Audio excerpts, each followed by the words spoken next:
All right, so we'll go ahead and get going here. So the idea here is to create the flat bill cap gift box, but to fit an A1 Mini. Um, so it's going to be, it's going to be significantly smaller, but smaller will print faster too. So you have that advantage. Um, so what I did here is I just went online and looked up this image, and I think we are going to use this as a guide anyhow. So we're just going to copy this image, and then we'll come into Inkscape here and we'll paste this image. So I wanted to show you how we can still use Inkscape in addition to Blender. Everything I'm showing you here in Inkscape, we could do in Blender, but the idea here is to use our Inkscape skills that we already have. And because we can import SVG files into Blender, we can still do all our layout work here in Inkscape. Frankly, it's easier to do the layout work here in Inkscape than to do it in Blender anyhow. So we'll do all of our layout work here in Inkscape and then take it into Blender and convert it into a 3D model, kind of sort of like we do when we go from Inkscape to Bamboo Studio. It's kind of that same process. So there's our image. And I did want to just show you too that I also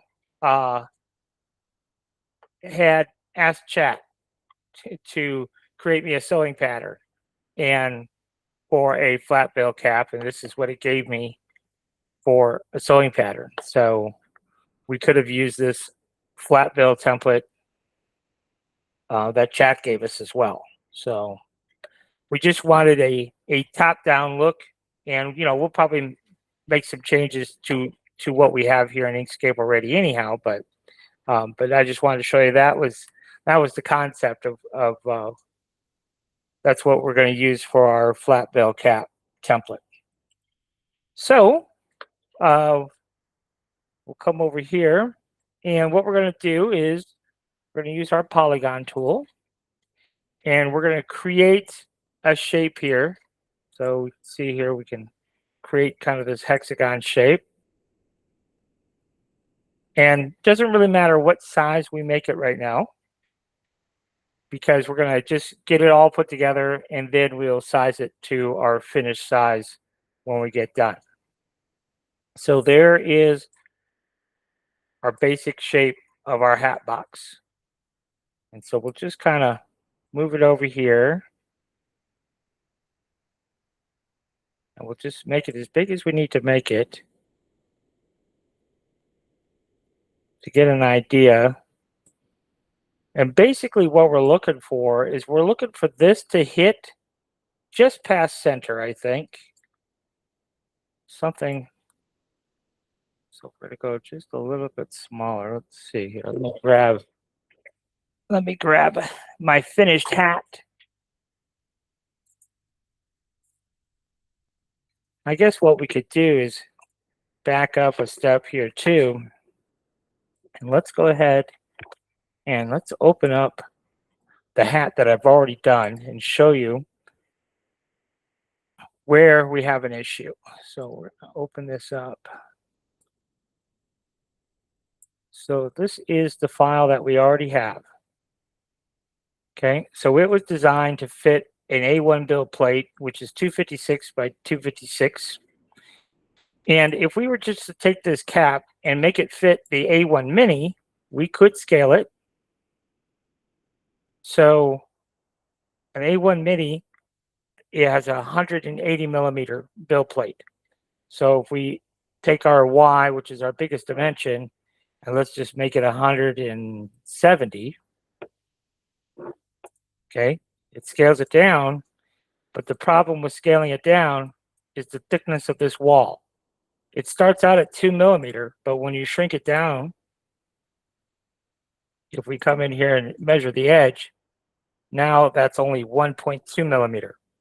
And that's too small. that is definitely too small. So that's why we have to recreate the file to begin with. Had I been thinking, had I made the original walls 4 millimeters thick, then we could have scaled it down and not had to recreate the whole file again. Because then if we scaled it down, we'd still have at least a 2 millimeter wall thickness. So, but the other thing is when we do go with the thicker wall thickness, then we're wasting more filaments and takes more time to print and all those things. So it's not a big deal to recreate this file to fit the A1. So looking at the finished one that I have here, this connection right here happens more closer back to there. So we'll just keep making this a little bit smaller. Just a little bit smaller. And let's just go with that, something about like that. Okay, so then this becomes our bill here. So now I'm just going to go ahead and grab my pen tool. And right now we're just kind of blocking it out. We don't have to be super specific as far as getting everything aligned and whatnot. But we're going to come over here to grab our pen tool. And we can click anywhere inside our hexagon here. And then we'll come right out here to the edge. And we're just going to come down. No specific spot. We're just going to grab a point right there. And then we're going to grab a point that is roughly in the middle. And then we'll just come over here. And then we'll go back to our original location. So now we have something that looks like that. Okay, so that looks kind of weird. Let's just push this to the bottom. So we're going to go to Object, and we're going to lower it to the bottom. Okay, and I guess we don't want it bottom because our image here, we want that to be on the bottom. There you go. Okay, so now we have our green piece here. So now if we double click on our green piece, that'll take us into the node edit tool where we can just drag this edge and just get it approximately. It doesn't, obviously we're just using this as a guide, so it doesn't have to be perfect. And you see how we can move it up, move it down. If we click on our node, we get our control handles, and we could, further make it perfect if we didn't get it perfect to begin with. Okay, so that looks pretty good. Now we have our snapping turned on. And so what I want to do now is I want to cut this green part, cut it right in half. So we're going to grab our rectangle tool. That's the R key on our keyboard. And we can come right here and it will snap right to the center here of our hexagon. And we'll just drag it out. And we can just pull it out and go this way with it too. And so we have this big green rectangle selected. And we're going to shift click the green bill. And we're just going to hit Control minus, which is difference. So if we come up here to path and difference, that's what Control minus does. Okay, so now we have exactly half of our bill the way we want it. So now we're going to go ahead and duplicate this. So right click and duplicate. And then we're going to mirror it. Right here, it's a mirror. So we can mirror it, and then we'll just pick it up. And because we have snapping turned on, it'll snap right there at that corner. So now we have both halves, right? So then we can shift click the other half. Control plus is union. So if we come up here to path and union, we can put those two together. Now, this isn't necessarily exactly the center of our hexagon. It's probably pretty darn close though. But let's just make sure that they're both centered left to right. So we're going to select our green bill, shift click our hexagon here, and we'll come to our alignment options up here.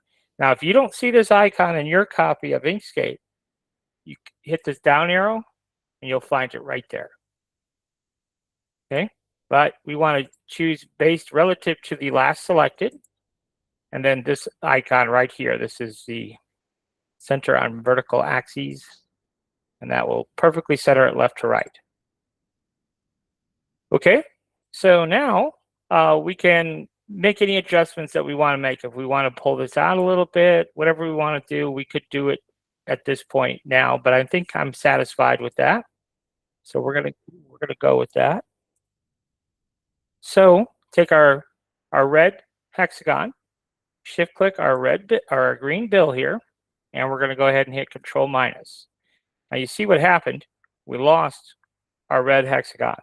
So anytime we're doing one of those operations where we're cutting, we have to duplicate our cutter and then shift click our green and then Control minus, because we always lose the cutter.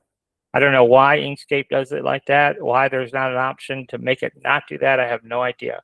It drives me crazy because it's just an extra step, unnecessary step. So, but you do have to make that unnecessary step. So now we have our red hexagon and our bill. Okay. So we're getting close here. Let's just move it away here. We don't really need that anymore. All right. So next up is we have to make the geometry for the lid. Okay. So to do that, we're going to take our hexagon here. Let's go ahead and duplicate it. So we are going to just Control D, or we could right click and duplicate, either one. And then let's go over here to our layers palette here. So let's find out what we've got going on here. We have, let's see, what is this? Old geometry. Let's go ahead and throw that away and throw that away. Okay. So we have our bill, and it probably wouldn't hurt for us to just go ahead and name this. So just double click on the layer name, and then we could change it. And then this will be our box. And let's do box bottom. And then this will be our box sides. So right now we have 2 of these hexagons, exactly the same size. But then we're going to make one more duplicate. And then this, let's tell you what, let's move this down here at the bottom, and we'll call this lid. So the lid, we're going to make slightly larger than our box. And how much larger? Well, it's really up to you how big you want to make your lid. I'm going to give my lid a different color here just so we could see this happen a little bit better. So usually when I'm designing a lid for a box, I only allow 0.1 millimeter difference, which really is 0.2 millimeters difference. Because if I offset this 0.1, it's going to offset, it's going to have this 0.1 millimeter of an offset to the right and left. So whatever value you use, just keep in mind that value is going to be doubled. And so 0.1 millimeter is what I usually use. In this case, I'm going to use 0.2 of a millimeter. So that 0.2 of a millimeter really becomes 0.4. Okay. So we're going to go here to our offset. And we're going to offset 0.2.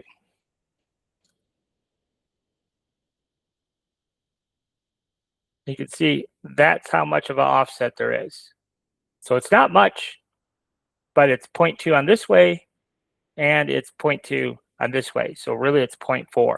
And that honestly should be plenty for what we're looking to do. So when we are going into Blender, Blender does not really like fills. So we're better off with just outlines only when we go into Blender, which is just the exact opposite for Bamboo. Bamboo doesn't really like strokes. It prefers fills.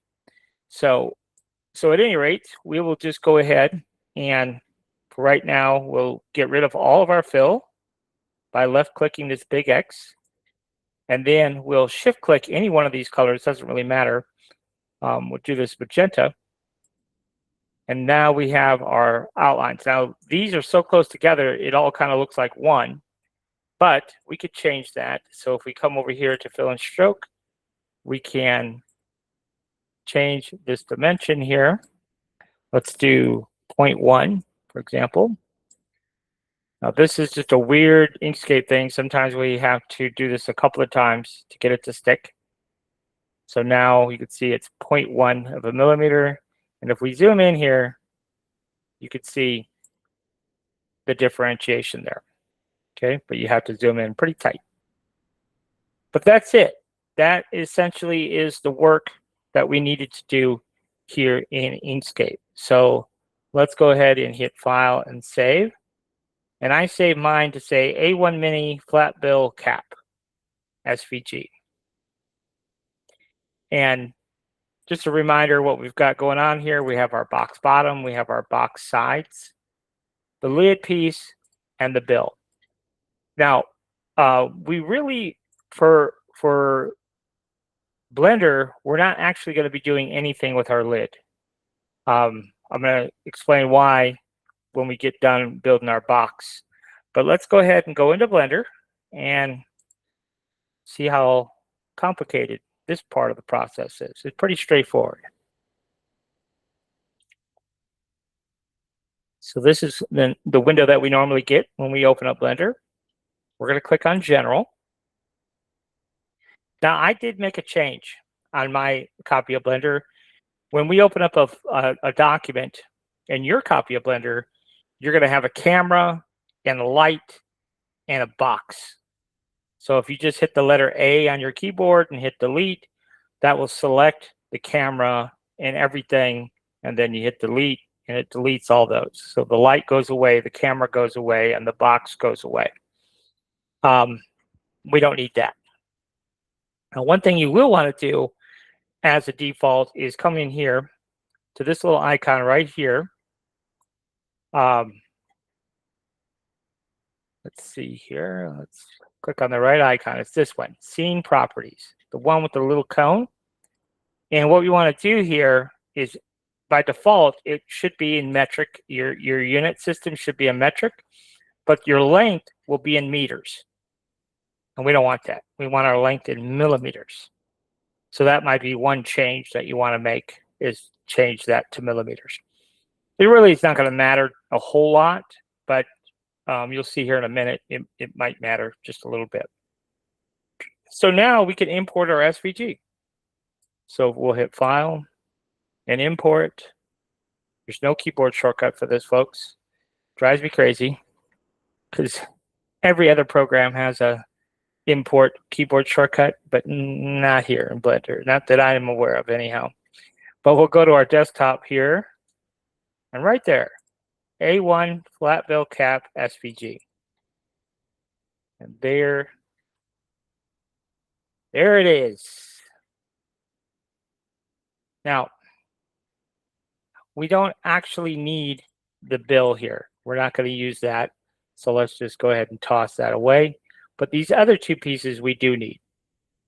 So let's go ahead and click on this one. Let's see here. I see that we have, I might have imported the wrong SVG. I did.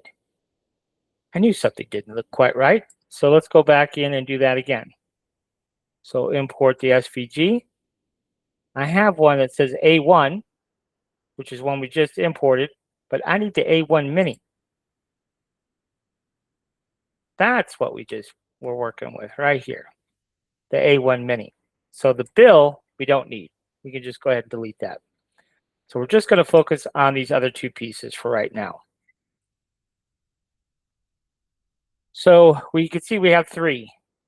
We have our box bottom, and then we have our box sides, and then we have our lid. Okay, that's what those three pieces represent there. So let's just go ahead and zoom in, and let's start. So we're in object mode, and we're going to start with this guy right here. Now, it's a little bit difficult to see, but that is the inside path, okay?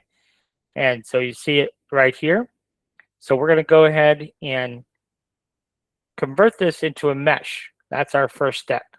So we can right click and you see it's convert to mesh.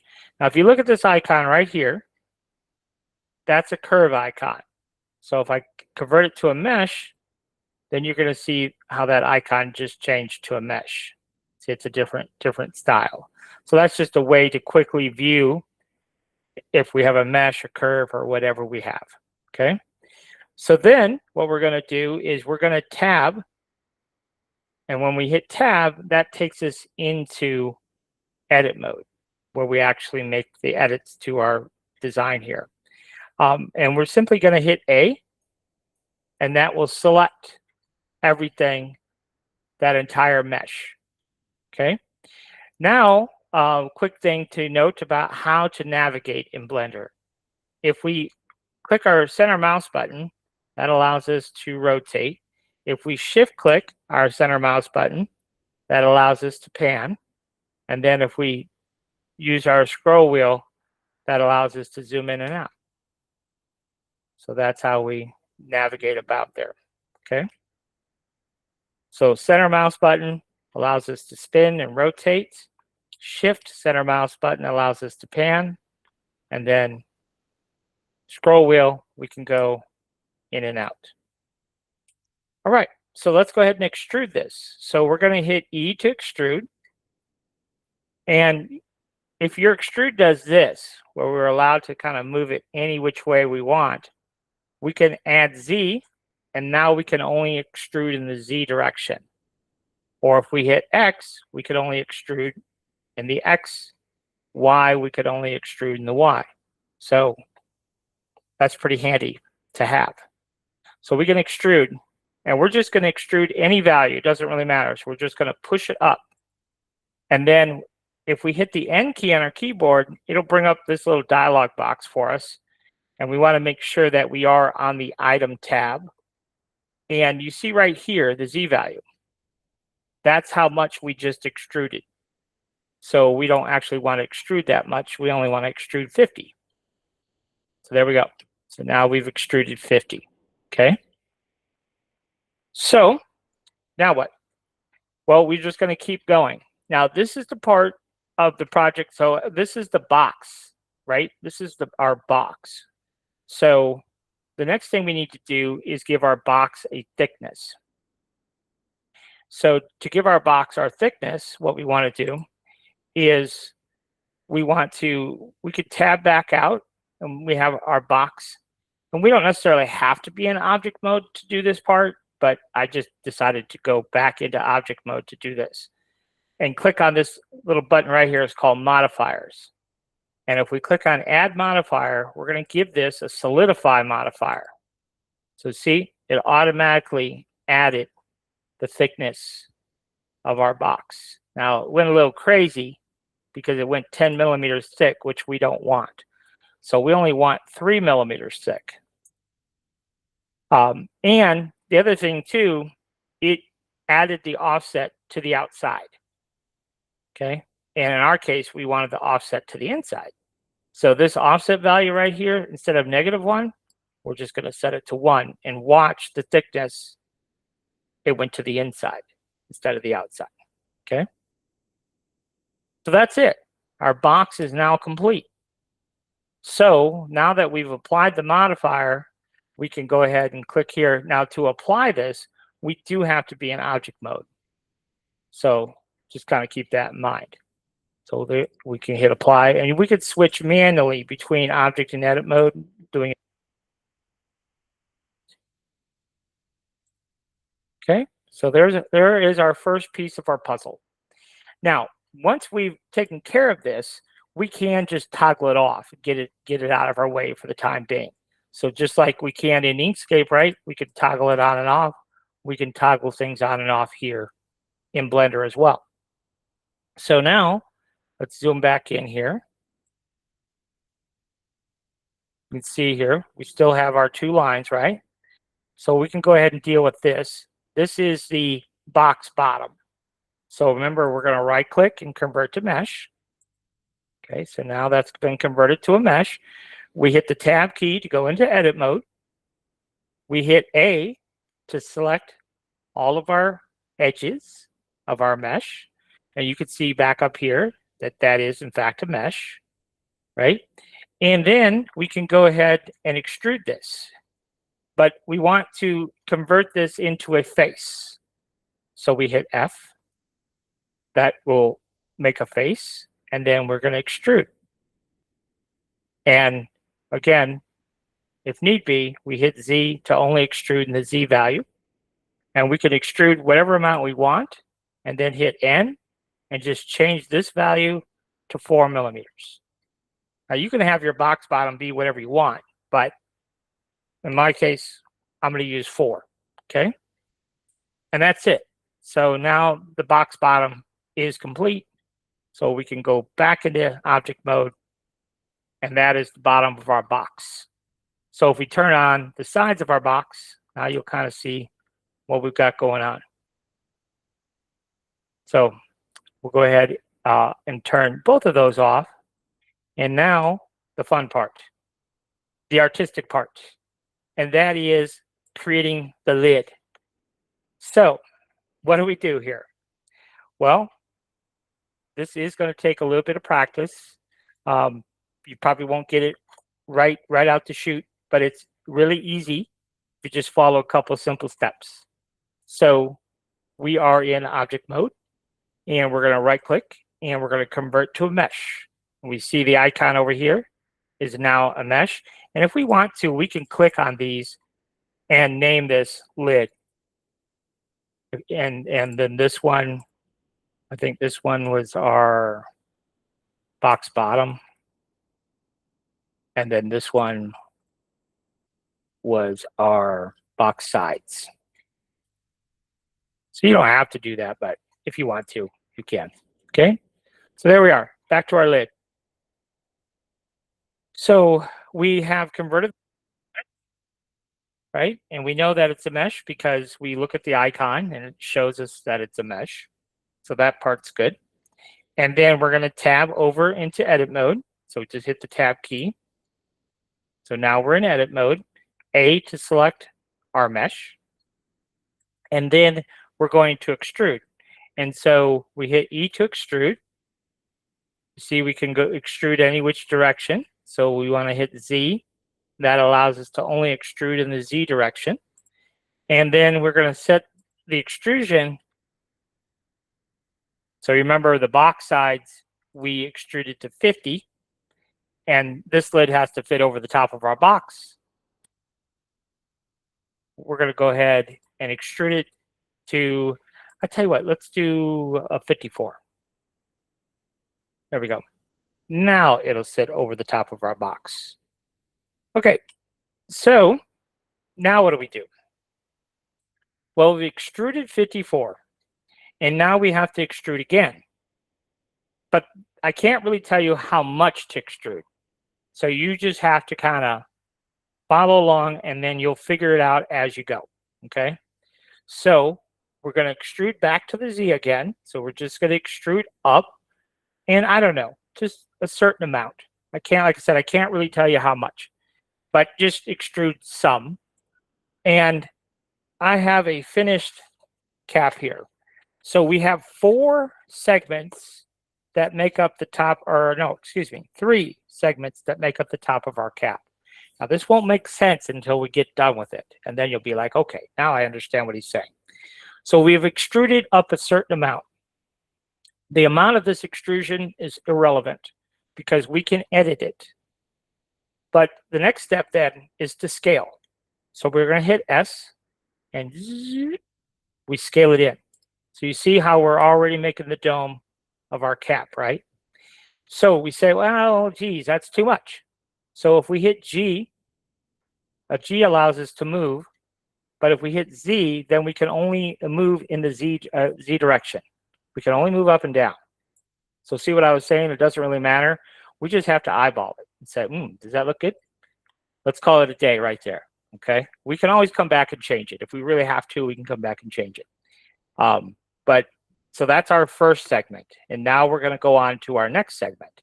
So we're going to hit E and Z, and we're going to extrude up in the Z value, like so, and then S, like that, and then G and Z, and we're going to move it down in the Z direction here. So you see how that cap has come together? So you're just going to do this part visually, okay? And then we're going to go ahead and do it again. So we're going to hit E to extrude and Z. And then we're going to hit S to scale it in, like so. And if we want to scale it in all the way to the middle, we could just hit 0. Okay? So if you want to make a ball cap like that, you can. You can do it however you want. But if we want to make it look more like a ball cap, we just hit G. That's move. I don't know why G is move. Kind of bugs me, but that's what it is. And then Z, so we can only move in the Z direction, like so. Okay? So then you can look at it and say, yeah, do we like it? Do we not like it? I'd say that's pretty good. So let's call it a day right there. Okay? So there you go. That's that. Now, if we tab back out, now we can kind of look at what our lid's going to look like. All right. So with that done, we can go ahead and add our solidify modifier, because right now our lid is wafer thin, right? This is just a mesh. So we're going to add our thickness to it. Let's go ahead and do that.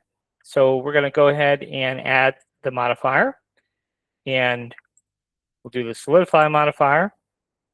And if we look underneath here, you can see how thick it is, right? So we want to back that off to 3 millimeters. We're only going to make it 3 millimeters thick.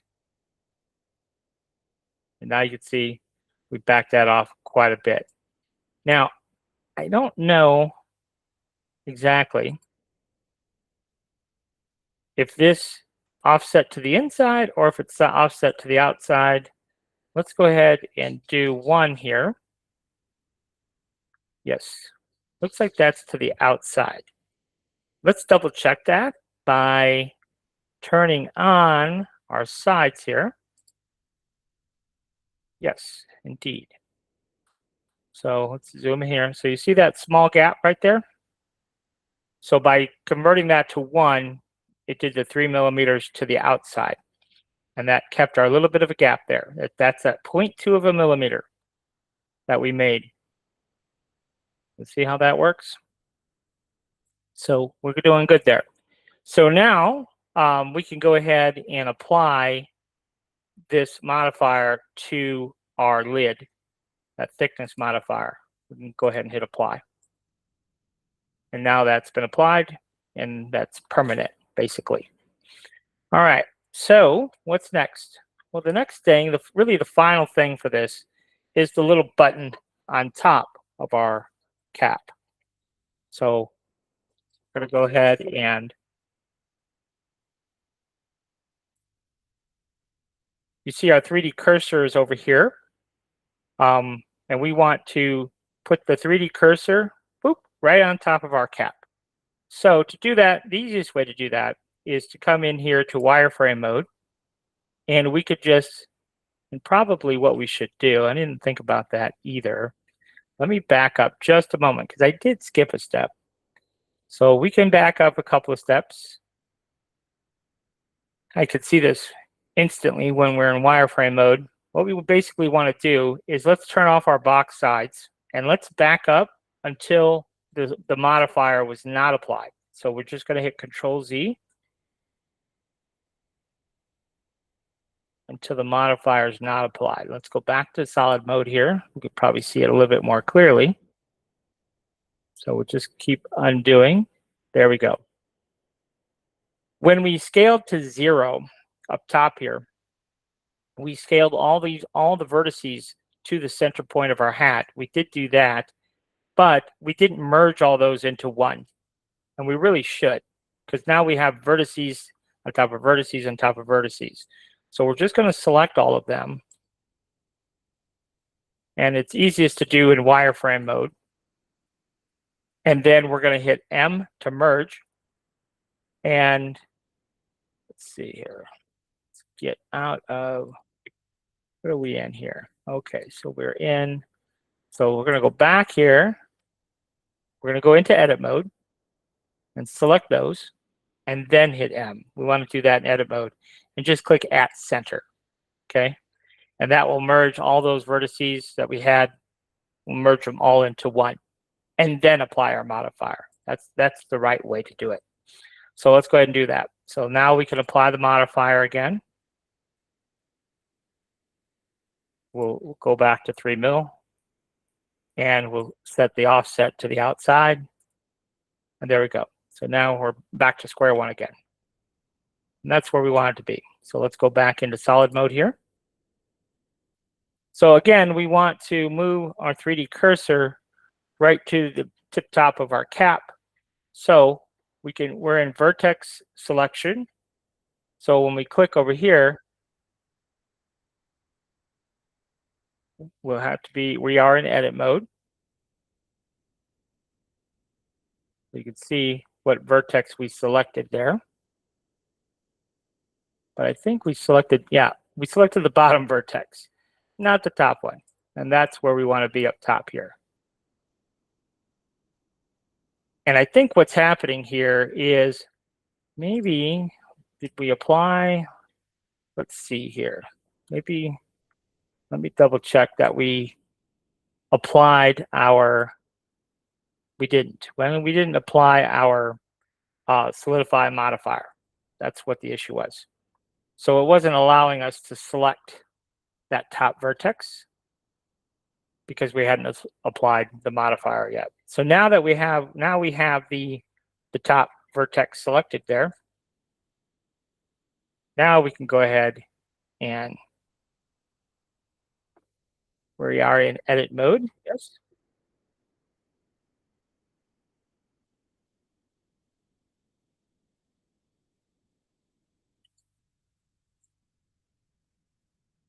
And then you can see here, it says cursor to selected. And it puts that cursor right there at the selected vertex. Now, why is that significant? It's not really that significant, but when we're going to import new geometry, it's going to import the new geometry where our 3D cursor is. That's why we took the extra step to move our 3D cursor to that point. So now let's do that. So let's go back into object mode and let's hit Shift A, and we are going to insert a mesh, and we're going to go with this sphere right here. Okay. There's two different ones. There's a UV sphere and this one, the icosphere. It doesn't really matter which one for this purpose. It wouldn't matter which one that we used, but we'll use this one here, the second one. And whoa, that's a big old sphere. But so we'll just scale it down. So we just hit S, scale it down, and then we'll scale it down some more. And we'll just keep scaling till we think it's proportionally where we want it for our hat. So you see how segmented this is? If we were to export this as an STL file, that's exactly what we would get, a very segmented sphere. And we don't want that. So we're going to add a modifier, and that is the subdivision surface modifier. And usually we always do 3. And now you can see we have a really nice sphere that's nice and smooth. Okay. So that's usually what we would do there. So now with our sphere, we'll go back into edit mode. So tab will take us back into edit mode here. And then we can scale in the Z. And you can see that'll allow us to kind of flatten this. So we'll scale in the Z again. Something like that. So we tab back out. So now you can kind of see what our button looks like there. And let's see what it looks like underneath. If we could see it, I don't think we'll be able to see it underneath at all. So there we go. Now we can move this cursor out of our way. Just select a cursor and just select any point, just so we can get it out of our way a little bit. So that's what it looks like, just like that. And so this button here, I don't know, we might want to scale it up just a little bit. And we can make it a little bit thicker if we want to. I think that looks a little bit better. That's it. So that's all the work we had to do in Blender. Wasn't too bad, right? I didn't think it was too bad. So let's go ahead and turn on all of our pieces. Make sure we have our bottom of our box sides, and our lid, and our little button up top. So I'm going to go ahead and save this as a Blender file, and this will be part of your download files. So you'll have my Blender file, but I really encourage you to try it yourself because it's a pretty straightforward project. So let's call this A1 Mini Cap Gift Box.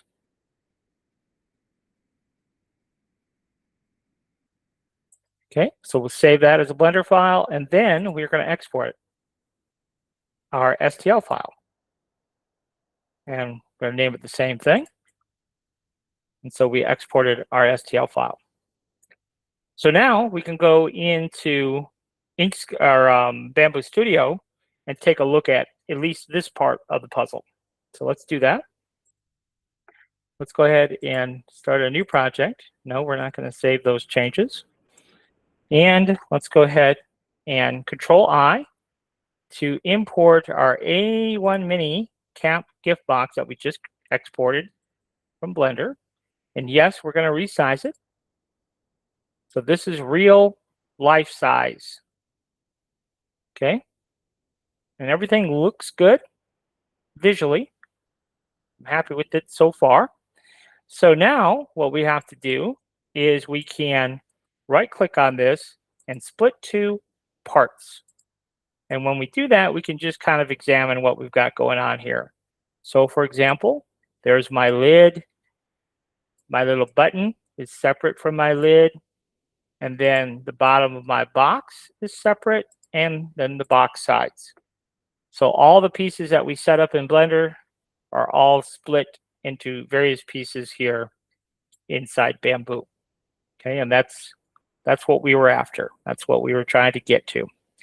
Now, what we want to do here is we still have our bill, right? And what I wanted to show you is doing some things to our bill inside Inkscape, and then we'll bring in the SVG after we edit our bill in Inkscape. So let's go back in to Inkscape here and show you some of the things that we can do here. So we don't need, let's see here, we don't need our box sides or the lid. So now we just have our bill shape and our box bottom shape. And what we're going to do here is just show you how we can modify this a little bit in various different ways. So let's say, I don't know, what do we want to make? Let's say we wanted to make an Adidas hat, okay? And on the bill, I want to have the Adidas logo. And the front edge of the bill, I want that to be a separate color from the bill itself. And of course, I also want to add in the stitching to the top of the bill. So there's a little bit of editing work that we have to do. So I'll show you how we can go about doing that. So firstly, on our bill, we're going to duplicate it, and we're going to create the little edge brim. I want that to be white. I want the rest of my cap to be black, but I want that little edge to be white. So what we're going to do is we're going to come in here. So I've duplicated that bill piece, right? I hit Control-D to duplicate it. So now we have two bills. You see that? And then we're going to go to Path, and we're going to choose this dynamic offset. And what that does is it gives us this little icon here where we can drag it in visually. I say that, but it's not dragging it in like I expected it to. Well, let's see here. What's going on here? Path, dynamic offset. There we go. Probably because our snapping was turned on. Let's turn that off. So, how much of this outside do I want to be white? Well, maybe more than that. So you're just looking at it visually. There's no right or wrong. It's just whatever you want it to be. So I'm going to call it right there. I'm going to say I want just that, maybe just a little bit more. Okay, so there you go. That's the front edge there. Well, let's go ahead and let's do path. Once we're satisfied with the amount of offset, we can do path, and then we can do object to path. Okay. So now what we can do is we can just double click these nodes and delete them.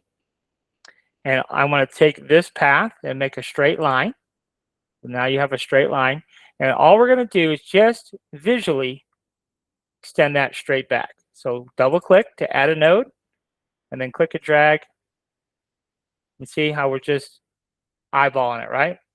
And we're going to do the same thing here. Double click to add a node, straight back. Right? So it's just like a continuous extension. And that's what we want. Okay? So now what we can do is we can take this piece, we're going to take our box and duplicate it, and we'll use it as a cutter. So I want to cut. I want to cut this where it extends beyond. I want to cut that. So that is Control/, and to do it the menu way, it's path and division. We see the little keyboard shortcut reminder right there, Control +/. So now wherever it extended beyond, we can get rid of. Okay, so now this is what we have. We have this, and we have this. Okay, so now what do we do? Well, what we're going to have to do now is I want this little piece right here to be separate from everything else. So how do we get there? Well, what we're going to do here is this is our original bill. Okay, let's just turn that off for a moment. Let's duplicate our original bill. But the original bill is still off, and this one here we turned on. Okay, so this piece that we just created, the inset, needs to be on top because that's going to be our cutter. So wherever our cutter is, that always has to be on top. Okay. So if I take that and shift click this, and then we do Control-, we should have just that outside rim, which is what we have. Let's go ahead and give it a color. So now you can kind of see how that would come together, right? We're going to shift click, so no stroke there. So this part does take a little bit of like understanding and figuring out, but just go in there and try to do what I just did, and then you'll kind of get it once you get to that point. So now what we have is we have that first part is now complete. So when we go into Bamboo, we'll be able to extrude that separately from everything else. So now I want to bring in my logo, okay? So let me go and search for my logo here. I picked Adidas just randomly because I knew somewhere I have an Adidas logo already made. Well, let's try this. Okay, we can make that work. So I just want to peel off the Adidas logo in this one. So we're just going to right click and ungroup. And I'll give you this SVG file too, so if you want to follow, the exact steps, you can. This is a single path, so that's kind of important. That'll help us out here in a second. And so what we're going to do here is we're just going to position this. We're going to rotate it here and just resize it whatever size we want to show on the bill of our cap. Position it wherever we want to. Let's just do it right there. I guess I'll be happy with it right there. So what we're going to do here is we're going to take our box and duplicate it. Shift click the Adidas logo, Control /. Now what that did is everything that extended beyond gets cut. Even that little guy right there gets cut. Okay? And then we have to do the same exact thing here. So we're going to take this piece and duplicate it, Control D, and then shift click our logo, Control /. Everything that extends beyond, see how it cuts it right there at the border? That's what we needed. Now we can select our entire logo here and Control K, and that will combine it back into a single path. Okay. Now really, we don't need this. So we don't need this. So let's go ahead and get rid of, turn that off. But we do need our bill. So when we go into Bamboo, these are the components that we need. We have our original bill shape. We have this little edge shape that we're going to make a different color. And then we have our logo as one. And that's all we need when we go into Bamboo. So let's go ahead and just save this file, save as, and let's just call it A1 Mini Bill. Now, if you have seen any of my other boxes that I've already done, I did a Nix one where I put the Nix logo on the bill. I did a skull one where I put the skull on the bill. You can put whatever you want to on the bill. And actually, I do remember we do have one more thing to do, and that is I forgot about our stitches. So we have to add in some stitches. So I forgot about those. So let's go ahead and do the same thing that we did previously. We're going to duplicate our bill, and we're going to go up here to Path, and we'll choose Dynamic Offset again. And we're going to grab that icon right there and just pull it in until I start seeing what I want to see for my stitches. So I want my first row of stitches to go right about there. Okay, that's my first row of stitches. So we'll go Path, and we'll go Object to Path, and then we're going to delete all of these notes here. Then we're going to take that line, that curved line, and we're going to make it straight. And then we're going to do the same thing that we did to create this shape. So we're going to double click to add a note and just pretend that our stitches go straight back like that. And same thing over here. Double click, pretend our stitches go straight back. Just like that. Okay. So that's our first row stitching. Now we can go ahead and utilize this. We'll duplicate it, Control D, and then we'll go back into Dynamic Offset. Or we could do a regular offset. So if we didn't want to do dynamic and we wanted that to be a specific amount, we could do it that way too. But now we'll go ahead and do Path and Object to Path. We'll duplicate it one more time and do it again. Path and Dynamic Offset. And we're just eyeballing it that this offset is roughly the same as that. And then we can go to Path and Object to Path. Okay, so that's going to be our stitching. You see that? But what we have to do is we have to cut everything right back to where this overlap is happening. Okay, so that's our next step here. So what we're going to do is take our bill, and I'm just trying to decide how we should do this. Maybe let's try this. I don't know if it'll work, but let's try it. Let's take all three of these. So we're going to shift click them all, and we're going to combine them, okay, into one. And then we're going to go ahead and take this and duplicate our bill shape. And then we're going to shift click all of those, control /. Nope, you see what happened? They all disappeared. And that's not what we expected. Now, why did that happen? That is on top of those. Okay, so yes, so that's not going to work. And I suspected that to begin with. So we're back to having each one of those be separate, and we'll just cut each one of those separately. So let's duplicate our bill, shift click our first one, control /.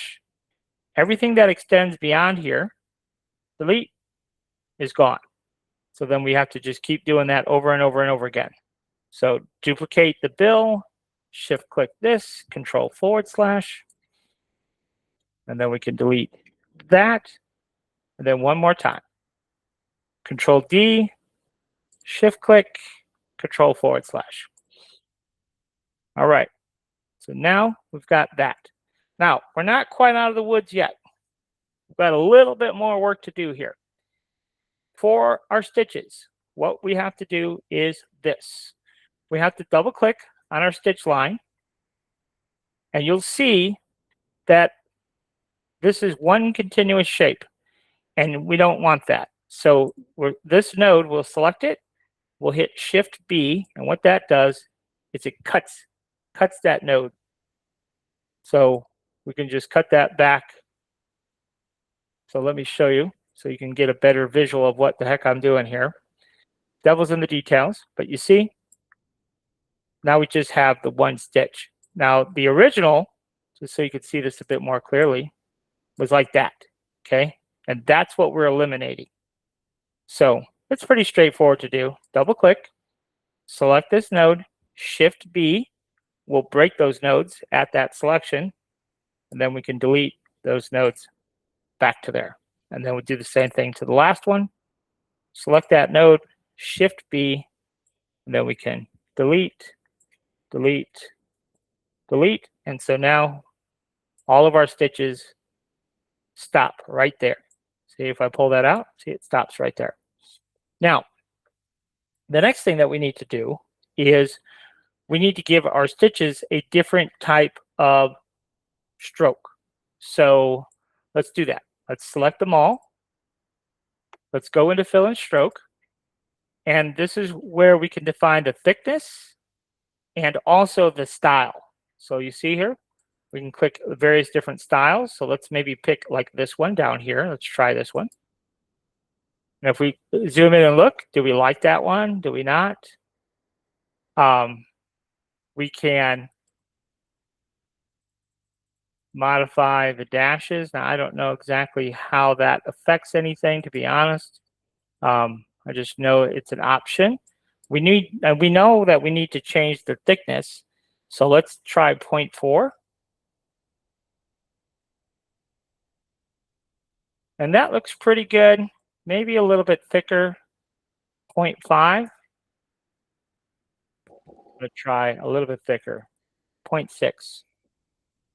All right, let's leave it at that. 0.6. I think I can sell that. So we'll do 0.6 there, but let's choose a different dash type. That's a little better. Let's see here.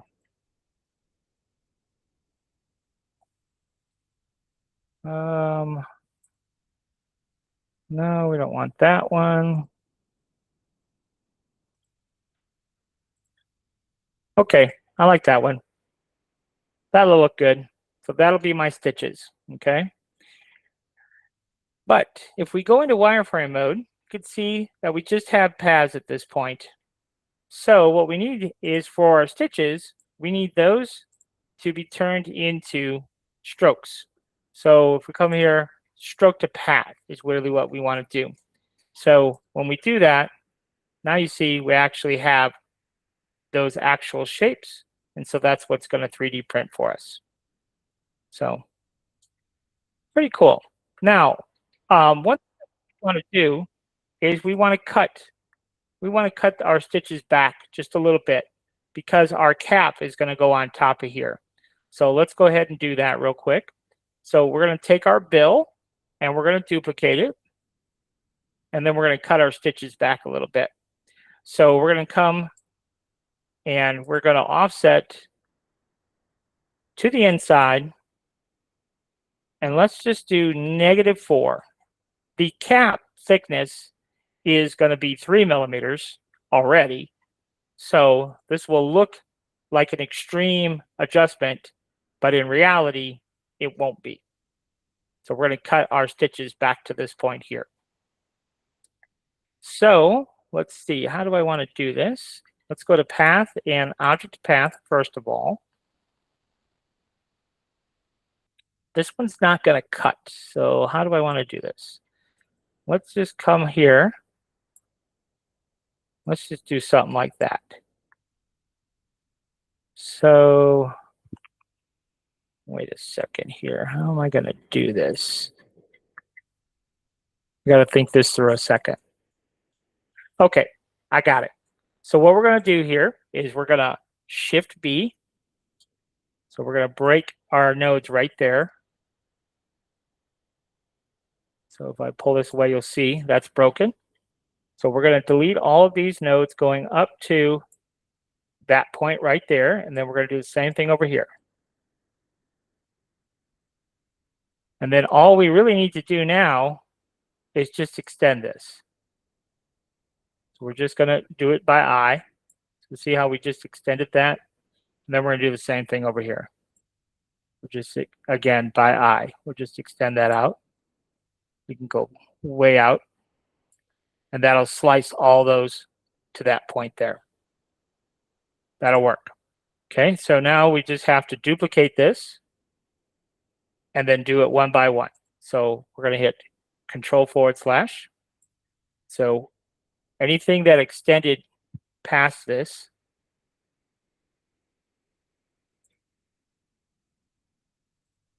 should be deleted. The same thing over here. So anything that extends past that line, whoops, now that one didn't. Oh yeah, because we only cut the first one. My bad. So now we can go ahead and do that. So now we can go ahead and duplicate it again. Shift click the second line of stitches, Control/. So anything that's beyond that line gets cut. Then we'll come over here, do the same thing. And then one more time. But now we don't have to duplicate it because we don't need it anymore. So we just have that one more last line, Control/. And then we can delete the parts that we don't need.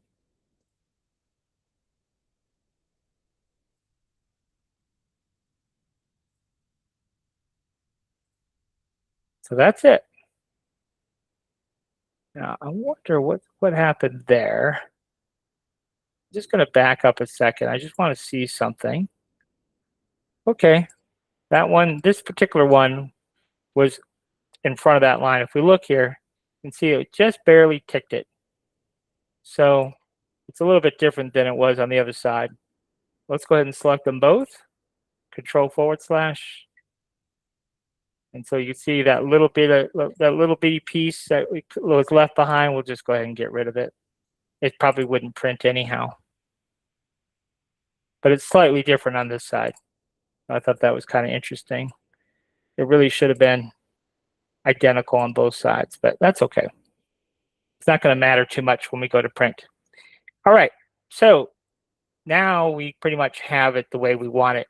Although, remember I said in Bamboo, Bamboo likes fills, not strokes. So we'll go ahead and select everything. Shift click the big red X to get rid of any and all strokes. But now we do have our fill, so we can go ahead and save that. And now we can go into Bamboo and add in our bill. So here we are in Bamboo. So let's add a few build plates here. I always like to add 6. I don't know why, I just do. But what we're going to do here is we're going to copy this existing assembly.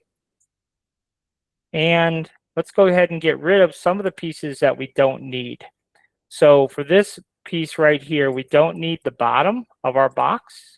So we just alt click the bottom and delete it. And we don't need our box sides either. So we can alt click and delete those. So now we only have the two pieces. We have our cap, and we're going to alt click our button. And let's change that to white, just so you can see the difference there. Okay. So then on this one, we don't need our button or our lid. So I just alt click them both and hit delete. And now we just have our box bottom and the box sides. And these are two separate pieces. So if we wanted to give our box bottom a different color, we could if we wanted to. But in our case, we're not going to. So now we can bring in the bill that we just created. So let's do that. So we're going to go ahead and hit Control I. I do want to actually look at one thing real quick, just to make sure that these, you see that? Those pieces are all individual pieces. And we don't want that. And that's what I suspected was going to happen. Because when we did our trim, it broke everything apart. So let's go ahead and turn off all these pieces. And what is this? We'll turn that off as well. And then we could take all of these and Control plus. That's just going to be our one piece of stitches here. So let's go ahead and name that stitches. And then we can go ahead and turn these pieces back on again. But we don't need that one. So we have our bill, which is that piece. And we have our lid. We don't need that, that's for sure. And our box sides, we don't need that. And what is this bill? Okay, that's our little outside piece. And then this is our logo and our stitches. Perfect. All right, so now we have it the way we need it. So back to the Bamboo, Control I. And is that it? Let's take a look here. So what do we want to do here? So we have our main piece of our bill. I'll tell you what, let's do this. Let's make everything 3 millimeters thick. So we'll start there. So usually that's what I make my bill, is 3 millimeters. So we won't turn off uniform scale and make it 3 millimeters thick. All right, so that's a good first step. And then this piece here, let's go ahead and make it white.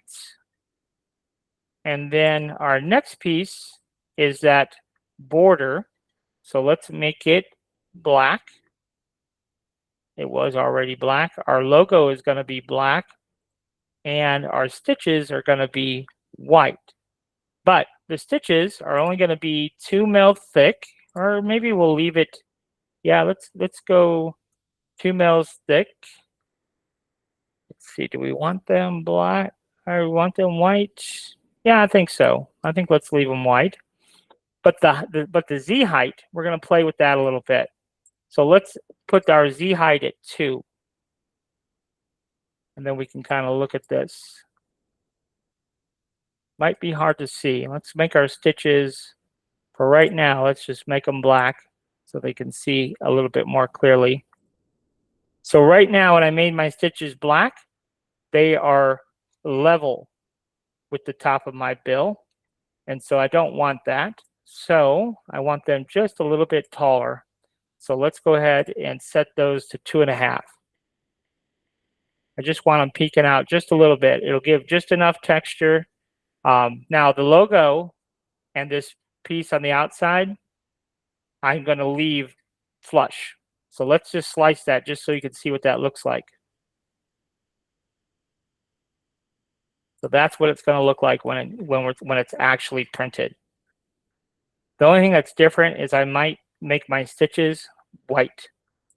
So let's see what that looks like. So my stitches here, let's go ahead and make those white, and then let's slice it. So you can see the white stitches will go over the black logo there, and then we'll have white on white, which I think can actually look pretty cool. So we're just going to leave it like that. You, of course, can change it out however you want to. All right, so now what we have to do is we have to attach the box to the bill. And to do that, we're going to combine these two together. Looks like I messed up the box bottom a little bit. So we can realign that. That's no problem. We can just take this and we'll just right click on that assembly and we'll do align that way, and then we're going to align the other way, front, back, and center. And now those two pieces are back to aligned again. All right, so now let's go ahead and connect these two pieces. So we have this assembly, shift control this assembly, right click and merge. So now everything is one assembly. So now we can go to our assembly tool and we're going to go point to point. And this is going to be our stationary point, this one right here in the corner. So we'll select that corner right there. Okay, and now we have to select the corresponding corner over here, which is this one. Got to zoom in just right. Sometimes it's a little bit tricky to get that corner just perfectly, but then we'll just zero these out. Okay. So now the box bottom is perfectly centered right where we want it on that bill. Perfect. So now we can go ahead and select this again. We'll go back to our assembly tool, and now we'll select this point. And then, so we selected that point there. And then we have to, let's see, let me think about this for a second. Yes, we should be able to select this point right here. Those two should line up. Indeed. So now everything's lined up there, okay? So now it's starting to look like that. Now, there is one last thing we need to do, and that is in regards to this right here. We're going to make one slight change over here, and we need to notch out where this lid comes down. It needs to be notched out right there. And it's going to be fairly easy to make that happen, but we're going to have to align these back up again. So to do that, we're going to just all click on our box sides here and take a look at the current X, Y position. So you see it's 139.98. So let's make this one 139.98.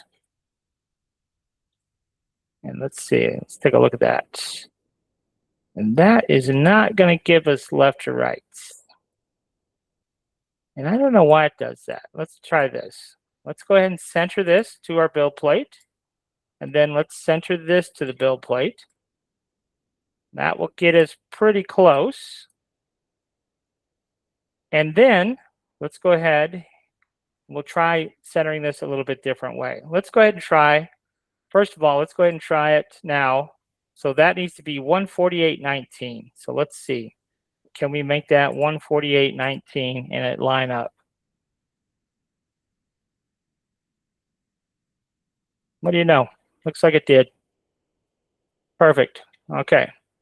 So now what we could do is we can utilize our bill to cut that little notch out of our lid. So let's go ahead, and it's not all one. So let's make it all one. So we've got this assembly, we'll shift control this assembly and merge. So now it's all one. So now we can go up here to subtraction, and we want just the one piece of our bill. Just the one piece of our bill. Now I don't know which piece that is. So let's find out what that is. That white piece right there, let's find out. So that is bill 0. So if we go back into our subtractor here, we'll move everything over except bill 0 right there. And put that back over here. And what we're doing is cutting out that little notch on our lid. So let's execute. Now let's see if it actually did it. As you can see, it did not. So that's problem number 1. It did not do it. So we're going to right click and we're going to fix our model. Anytime we have a Boolean operator that does not operate like it should, that's what we have to do.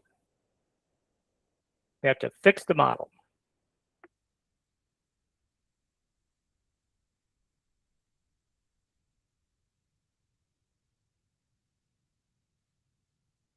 All right, so now our model should be fixed. And now we could try this again. So we'll go back into our subtractor here, move everything over. We know it's bill 0, and we're going to keep the originals because we do need that bill to remain. So let's go ahead and try to execute again. Let's look and see if that did in fact take care of it. And you can see that it did, but we have a problem. There's a small remnant left behind. Okay, and the reason for that, and that happens a lot, is because those meshes were at the same level. So all we have to do is just alt-click our cap here, and we're going to move it up. So right now it's at 4176. Let's just move it up 1. So we'll just make it 4276, and then run that again. So we'll go ahead back, and then just we'll keep the original models, execute it again. And now you'll see that that little remnant is now gone, and we have that little cutoff there that we needed. Okay. So now we can go ahead and alt-click our cap again and just put that back down to 4176.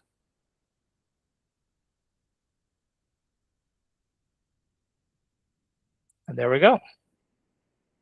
So now what we have to do is set this back up, get it ready for printing. So to do this, we're just going to copy and see here. We should just need 2 copies. I think that will do it. So over here, we're going to get rid of this. So we're just alt-clicking these pieces. Our stitches, our Adidas logo, and then we're going to get rid of our box bottom and our box side. So now we just have our lid and our button on that build plate. And over here, we just need to get rid of our button and our lid. We'll keep our box and keep our bill, our logo, everything else. And that's it. So we can come back over here, and we will need supports. So we'll go ahead and turn on supports. So this won't need supports. But over here, obviously, our lid will need supports. And then to save on print time, if you want to, this side of the box doesn't need to be that deep necessarily. So we could, if you wanted to, come in here with your cut plane tool and whack off half that box. We'll click cut to parts here. It says it's going to create some manifold edges if we were to cut it at that point. So we'll go, we said yes, go ahead and fix them.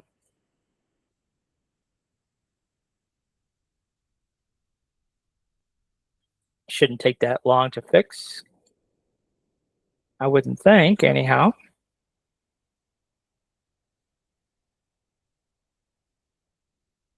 And then we can alt-click that top section there and chop it off if we don't want all of it there. So that's all there is to it. So now you know all of the background info on how to create that gift box. Any questions or any like if there's any on the bill customization, if there's anything you wanted to see on that? I know that part of it is a little bit involved, but we could go through that again if you wanted to. Yes, I would. What's that? No, I was saying yes. You want to go through it one more time? Yeah. Okay. Is there a certain logo that you'd like to stick on there? You want to do, I don't know, whatever logo you want. Just tell me and we'll make it happen.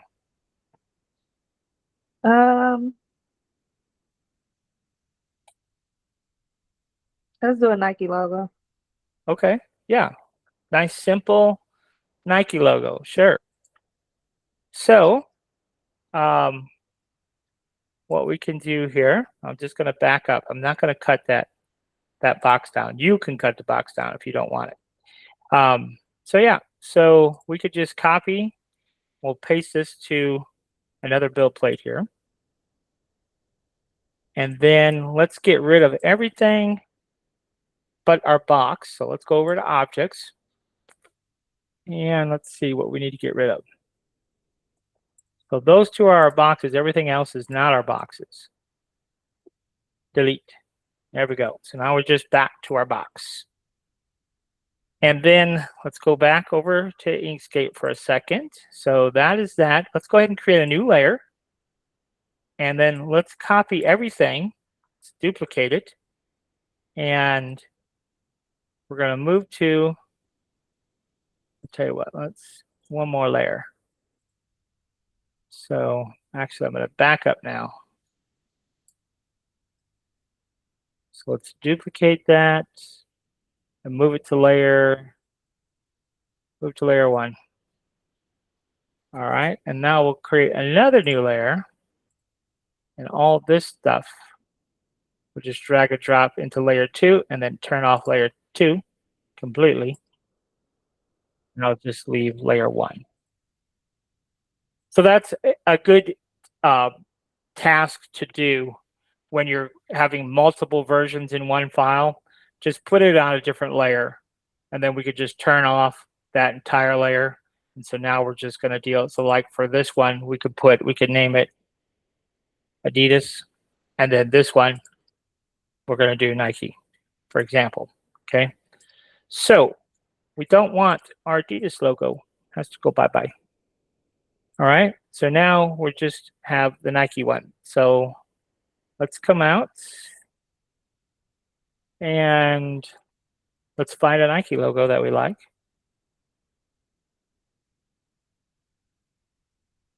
Now, do you want it to say Nike and the swoosh, or you want just the swoosh? Both. Okay, so we'll take that one then. And we'll right click on it and copy image. And then we'll come over here to Inkscape and we'll paste it. Got the big old logo here. And then we're going to right click and we're going to trace and we'll hit apply. And now we have our vector version, because if I look at the outline mode, we could see the outline of our logo. So that tells us that is a vector version. So we'll go ahead and scale it down. Move it over here. Scale it down some more. Click on it. Rotate it. Maybe shrink it down just a little bit more.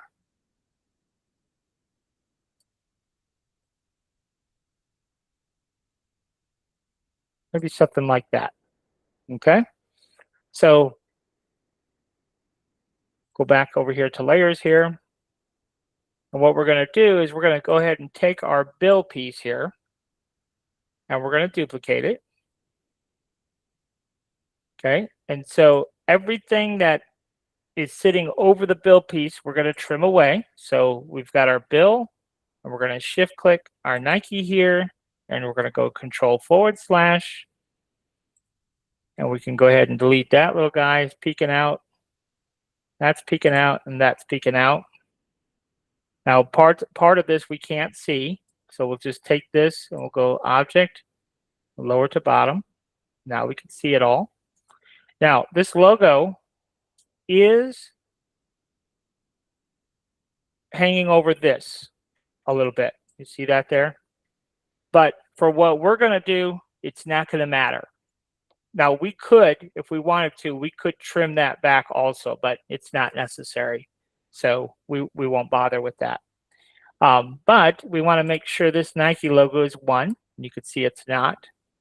So we're going to select our first piece here, shift select the other 2, Control+, that's union. Okay. Any questions on that part of it? Because that's all we need to do.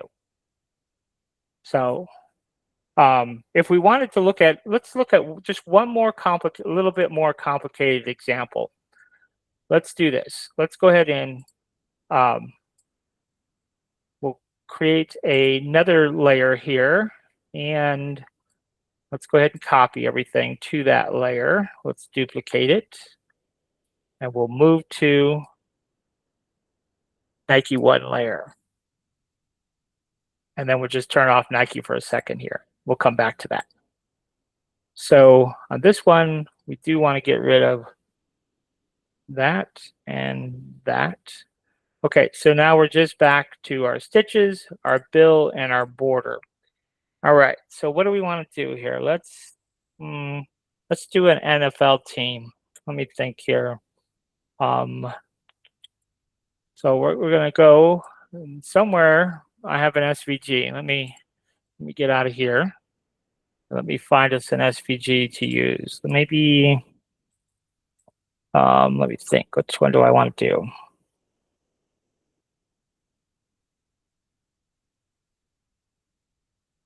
Let's do a Cowboys one. Gotta find, okay, so here's my SVG. That's Cowboys, but not the right Cowboys. So let me see if I can find another Cowboys. I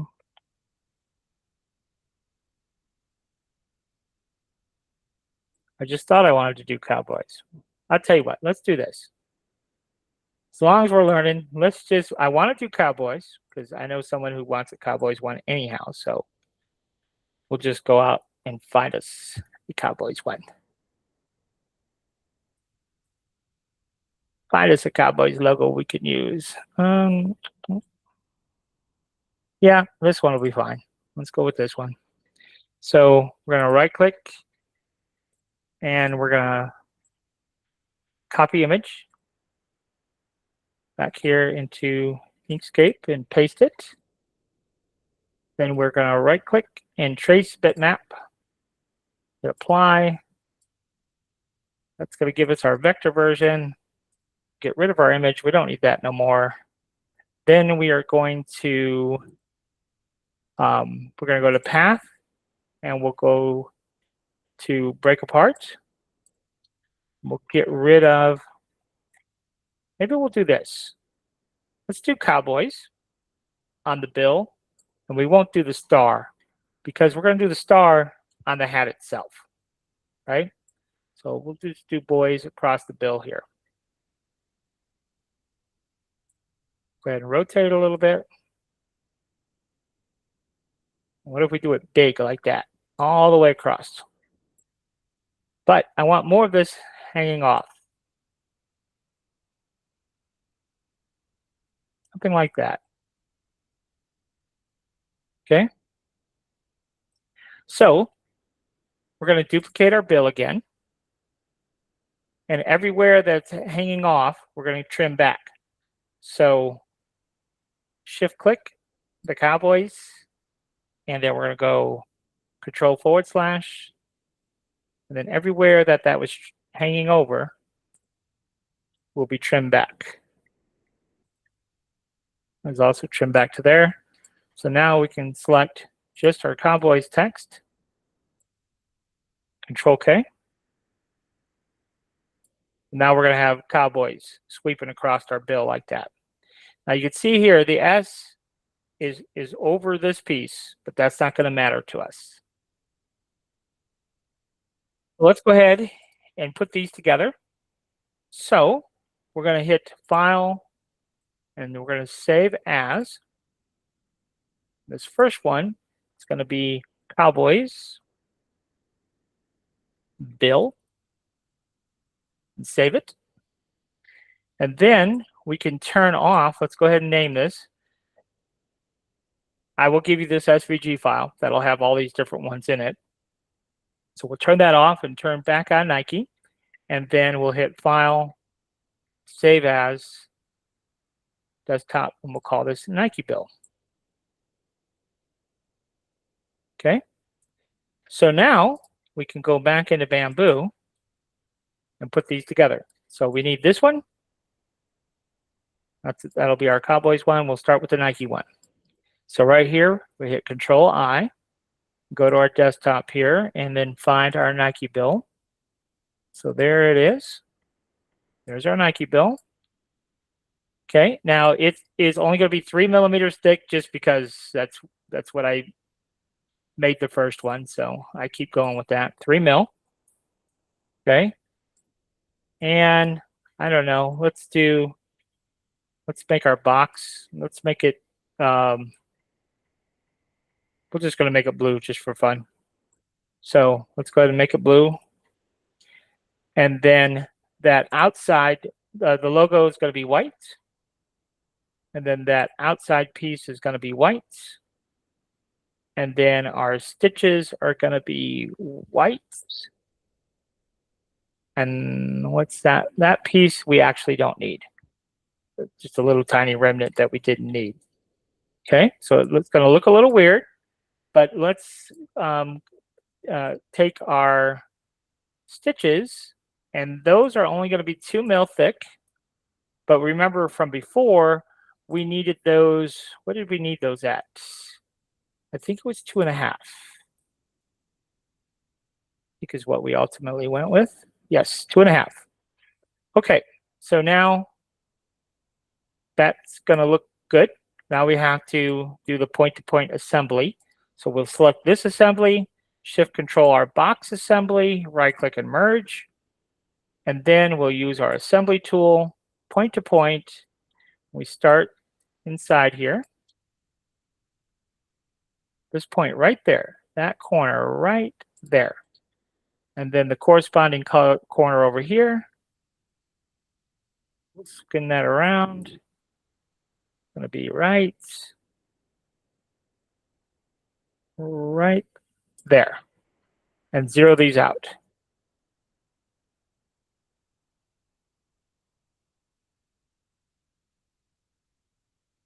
Okay, nope. Did I do that correctly? I guess I did. All right, so now we do the same thing again.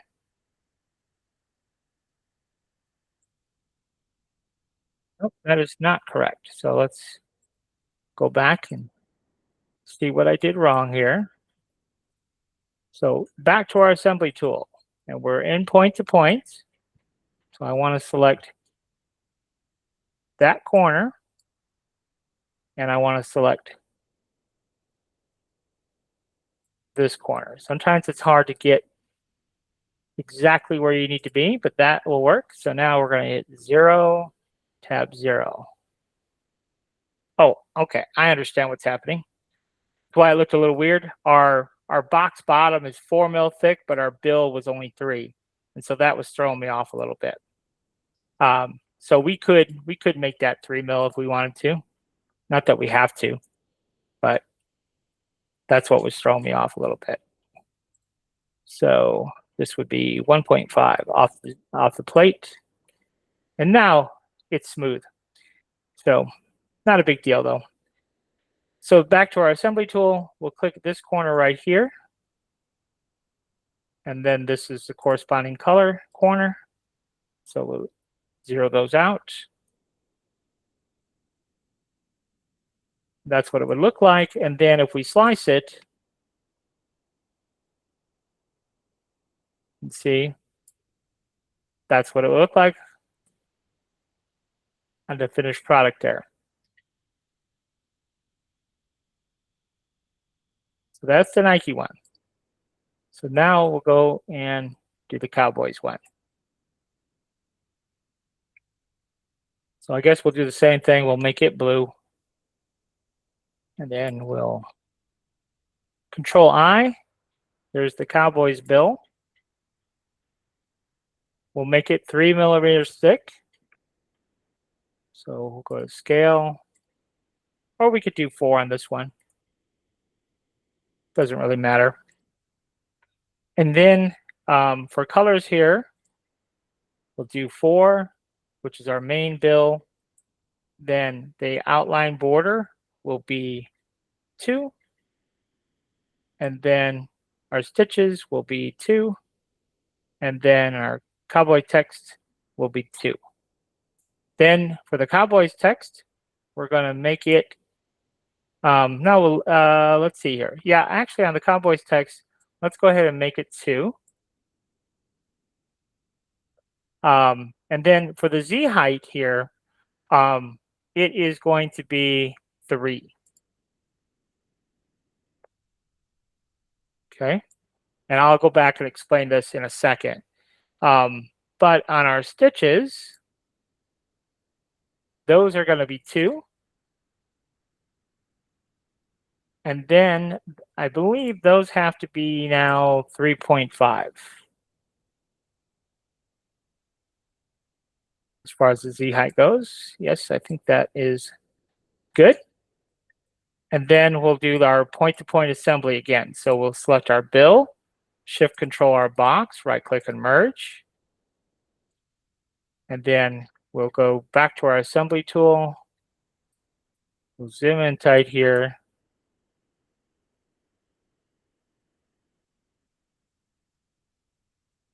Get just that point right there.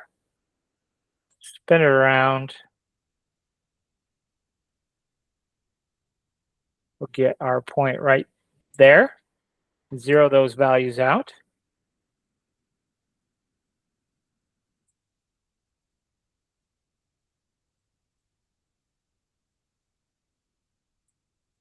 And then same thing again. That point. Sometimes you have to zoom in a little bit. Sometimes spin it around. Doesn't want to, there it goes. We'll zero all these out.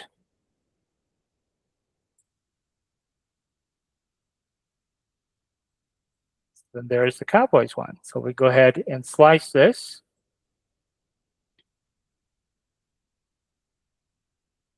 Now, one thing I do want to point out on the bottom, you see, we can't see anything.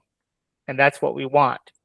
The bill on this particular one, we made it 4 millimeters thick, but our Cowboys text was only 2 millimeters thick. But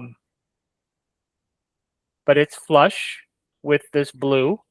And you can see our stitches here are raised up above the blue.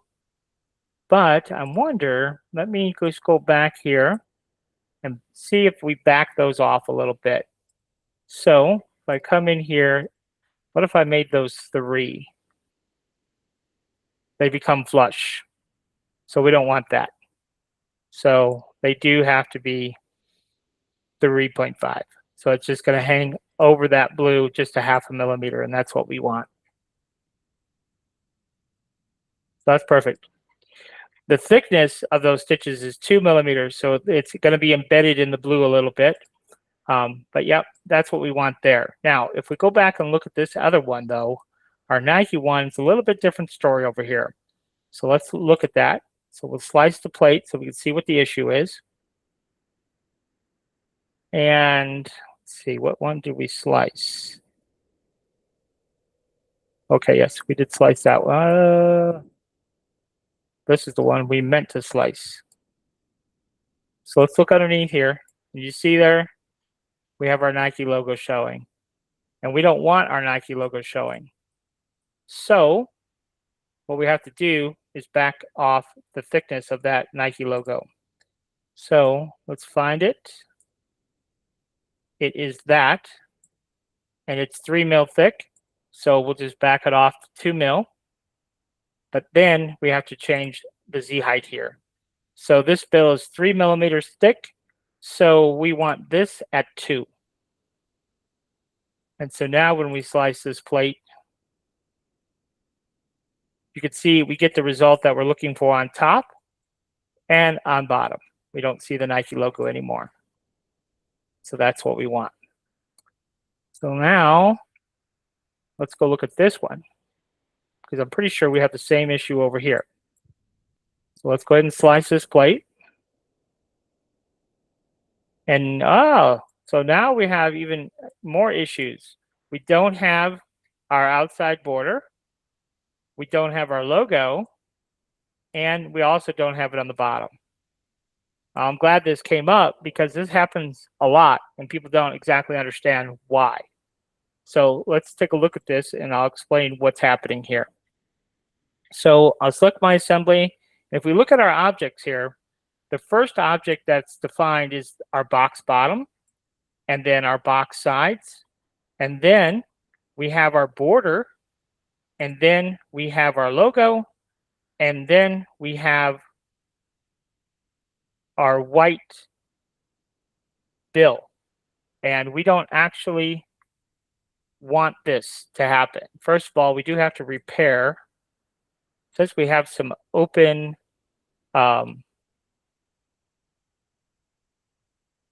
some manifold edges. So let's go ahead and take care of that.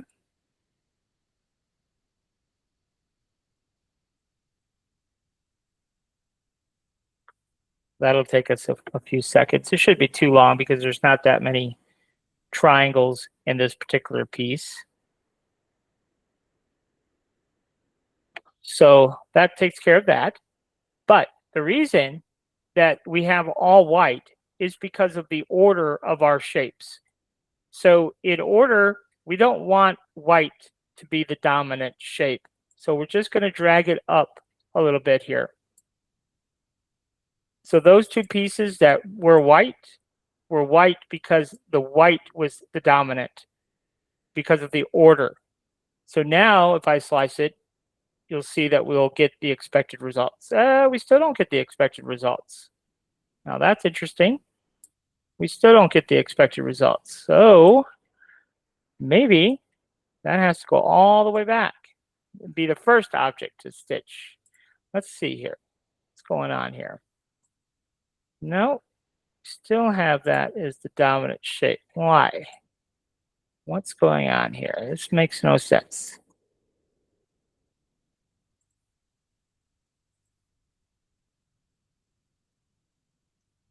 I don't know what this is. What is that? Is that our stitches? Let's change the color.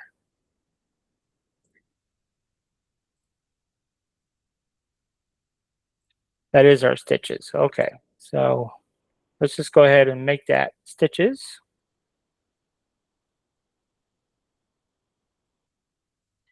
So that's our bill.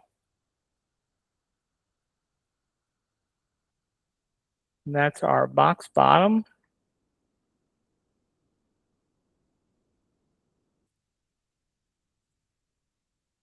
And that is our border.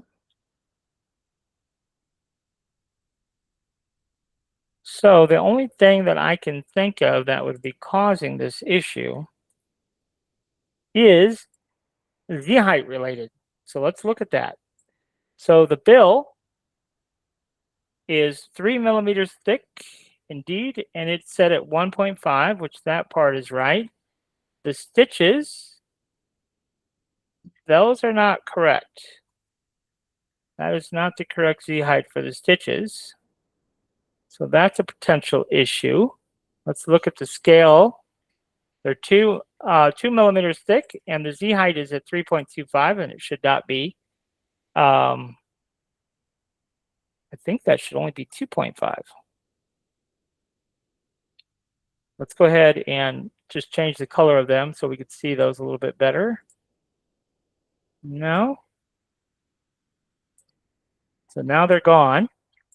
So let's put that to 3.5. So now we can see them. All right, we'll just leave that there for the time being. Our box, our sides. Let's take a look at the Z height there. It's 1.5, and our logo is 3. And I don't think, let me think here for a second. Our logo is 2 millimeters thick, 3 millimeters thick. So we only want that to be 2 millimeters thick. And we will set that. This is really strange. Something is definitely doesn't make sense here. So our logo is 2 millimeters thick. And our bill is 3 millimeters thick. So the proper Z height should be 2. But it's not showing correctly. And that is 3 millimeters thick. And that is 1.5. I don't know. That doesn't make any sense to me. Something does not make any sense to me whatsoever. Let's go ahead and slice it and see what we got now.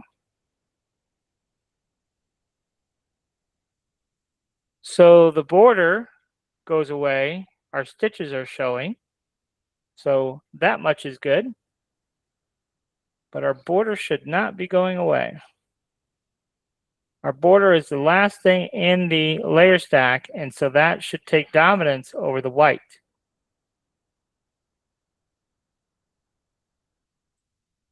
And I don't understand this.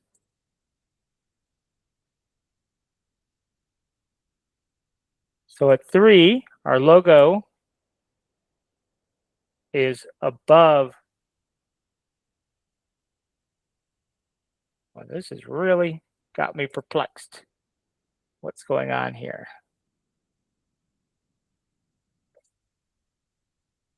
That is sitting on the build plates. This, try 2.5. No.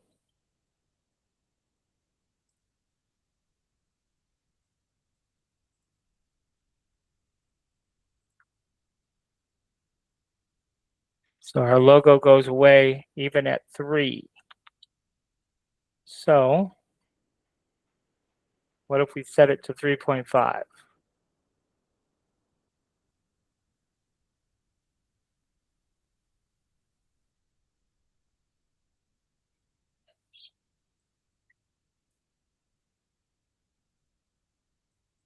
Well, it is visible, but something is off. Something is off. Something doesn't make sense. So when it's that far gone, let's just get rid of it and re-import it because something is definitely not right there. So we're going to get rid of our bill and our stitches. And what else do we want to get rid of? Our border and our logo. Let's just get rid of all of our Adidas stuff. And let's just try and re-import that SVG and start anew here. So now I don't remember what we named it. So let's go back into Inkscape and pull that one up. So we'll turn off the Nike layer, turn on our Adidas layer. Let's go ahead and get rid of, shouldn't matter. So we're not going to worry about that. So we just have our bill, our stitches, our logo, and our border. Okay. So let's do it. Let's hit File, Save As.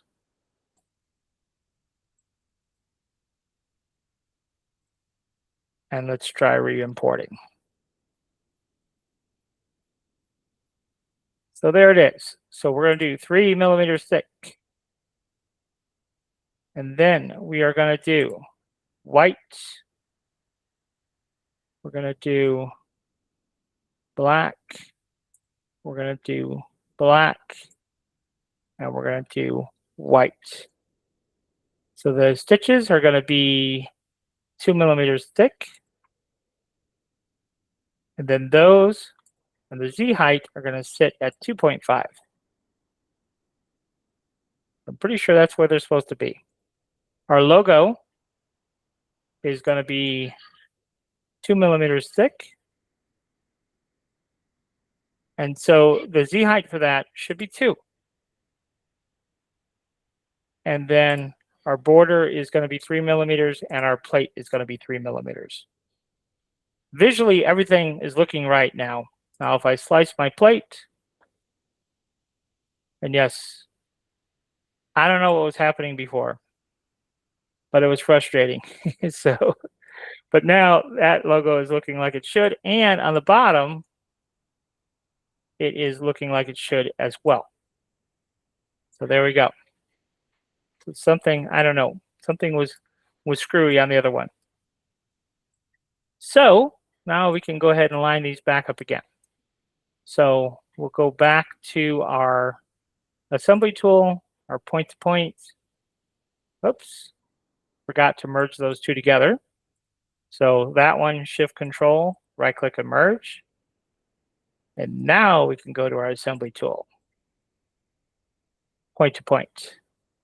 There. Spin that around. We got that one, 0, 0. Okay, and then go back again here.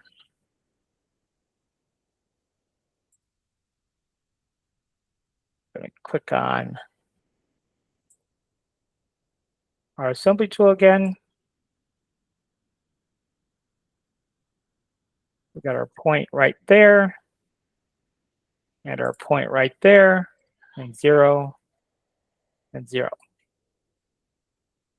And now our Adidas hat is all put back together again. Let's reslice it one more time. And yes. Now, I'm not really happy.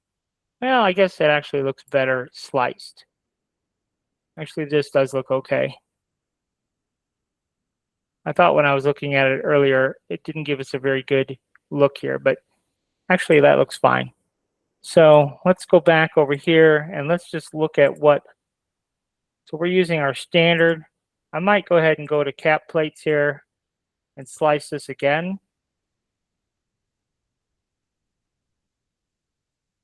And zoom in here again. The difference, the main difference when I use this cap plates profile is on the quality side of things right here. The outer wall is 0.25, the inner wall is 0.25, and the top surface is 0.25. So I think that makes it look better, finished product on top, than if we go with our standard one. But you're really not going to see this until you actually print it both ways and see in our preview here, it more or less looks the same. But when you actually go to print it, I do prefer using those other settings. So you might want to print one way and print one the other way just to see which way you like better. So we got the Adidas logo, we got the Nike logo, we got the Cowboys logo. So we got all of the different ones there. So I will go ahead and save this.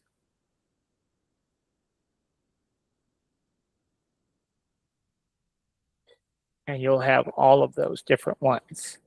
Now, you should be able to print this as is.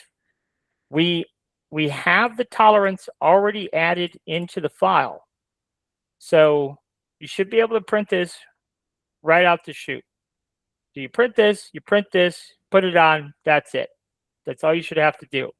Now, if you want to test the lid, test my theory, if you want to just test print this lid, it's not a bad idea. So let me show you how we can do it. So we're going to go ahead and let's do this. Get out of cut plane. let's copy this and paste it over here. So we're going to chop this up and make it a little tester file for you. So we can cut this right there, perform the cut, and then we'll cut it again. And we'll perform the cut, and we'll just delete the parts that we don't need now. So we don't need this top piece, we don't need the bottom piece, and we don't need the little button. Okay, and this, we don't actually need, this is 14 mil. Let's see how long it would take to print that. 33 minutes, okay? So you don't really need that big of a piece. So for example, we could just come in here to scale and scale this down to like maybe just 6, something like that. So it's just a little test ring, right? So if you take this, print this out, put it over the box, does it fit? Does it not fit? It should fit, but let's go ahead and slice it. That's going to take 18 minutes. It's probably worth taking the time because our lid takes a minute to print because it needs so many supports. So let's go ahead and slice this plate so you can just see how long it takes to print that, slice that lid and print it. That lid, it takes a little bit of time. The other thing that we might want to do to eliminate layer lines on the very, very top of our design, we could use adaptive layer height, and that will help us reduce our layer lines on the top of our lid. I'll show you how to do that here in just a second.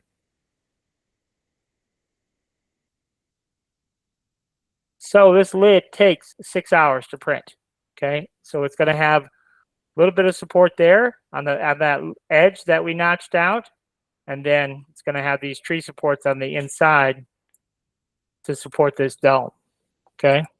One thing we can do on supports, and we should, is the top Z distance.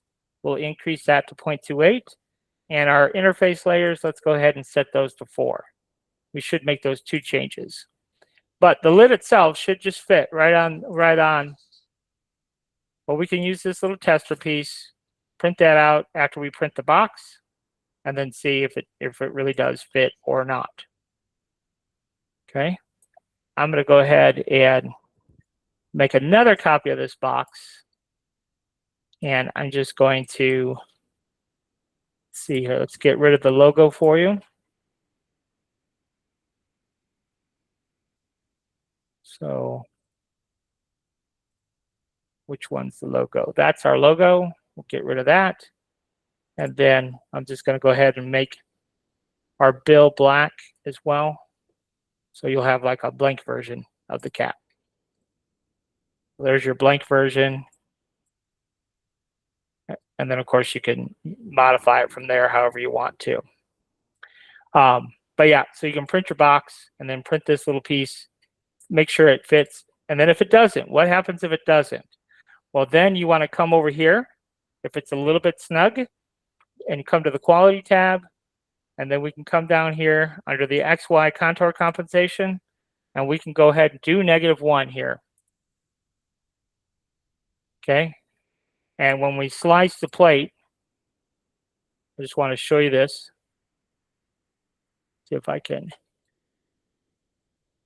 So you see that little gray line? We took -1, it took away 1 millimeter is what it did. So it's going to make that just a little bit smaller. Our wall is still going to be plenty thick enough, but this is effectively going to be smaller. So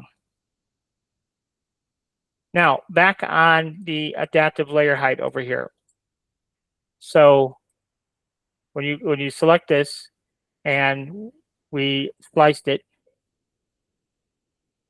so we're going to reslice it here.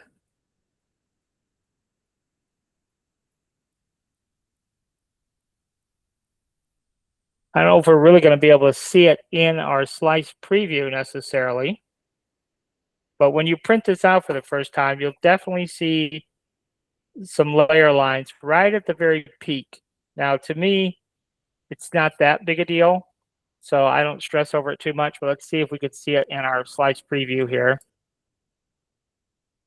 Yeah, actually it's fairly noticeable. So see here, but right here, those lines right there, we can lessen those.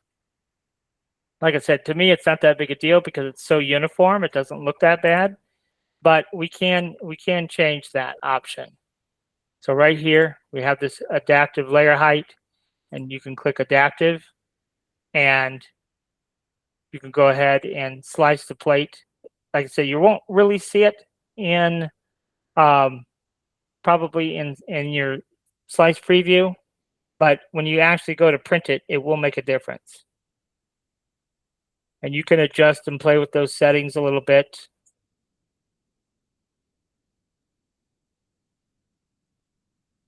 But let's see what it looks like here in our preview.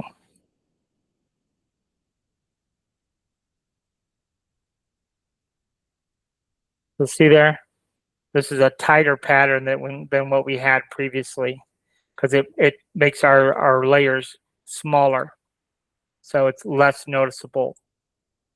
So I would try printing it both ways. Now the drawback is, by using that adaptive layer height, you could see it added an hour and a half of print time, but the finished result will be a more smooth result as well. So it's kind of a catch-22.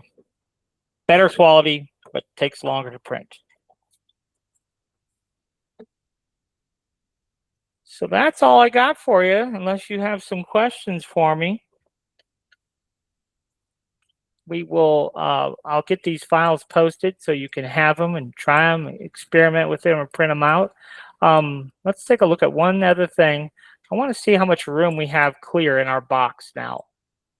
So let's take a look at that, just so you know, if you're wanting to put like a little liquor bottle in there or something else, you know exactly what's going to fit in there.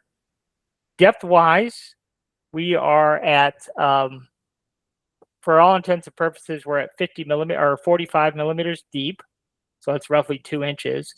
But let's go ahead and select that and go to our measure tool. So from this edge to this edge, we are at 103. So that's 4 inches, just a little bit more than 4 inches clear. So you should be able to fit, you should still be able to fit one of those mini liquor bottles and some shot glasses in there. I think you'd still have room for that. But that, you know, would definitely be something for you to test out, that theory. Any other questions? Anything else you guys want to see as it relates to this? Monday, of course, we'll have another live training class. So if there's something that you're working on that you want to see, you know, definitely get those set in to us, and we can take a look and see if we can do that during the live class for you. Last class on Monday, you know, we did Jose's lamp base. So I had somebody approach me today. They were trying to figure out their Paywand and Tinkercad. So of course we don't use Tinkercad, but I could show you how to do it in Inkscape. So whatever you guys might be working on, if you need help with something, shoot us an email with the details, and we'll see if we can't cover it in class for you. Or if you have an SVG file that you need converted, you know, we start class convert an SVG file, so we could do that for you too. Melinda, did you have a question?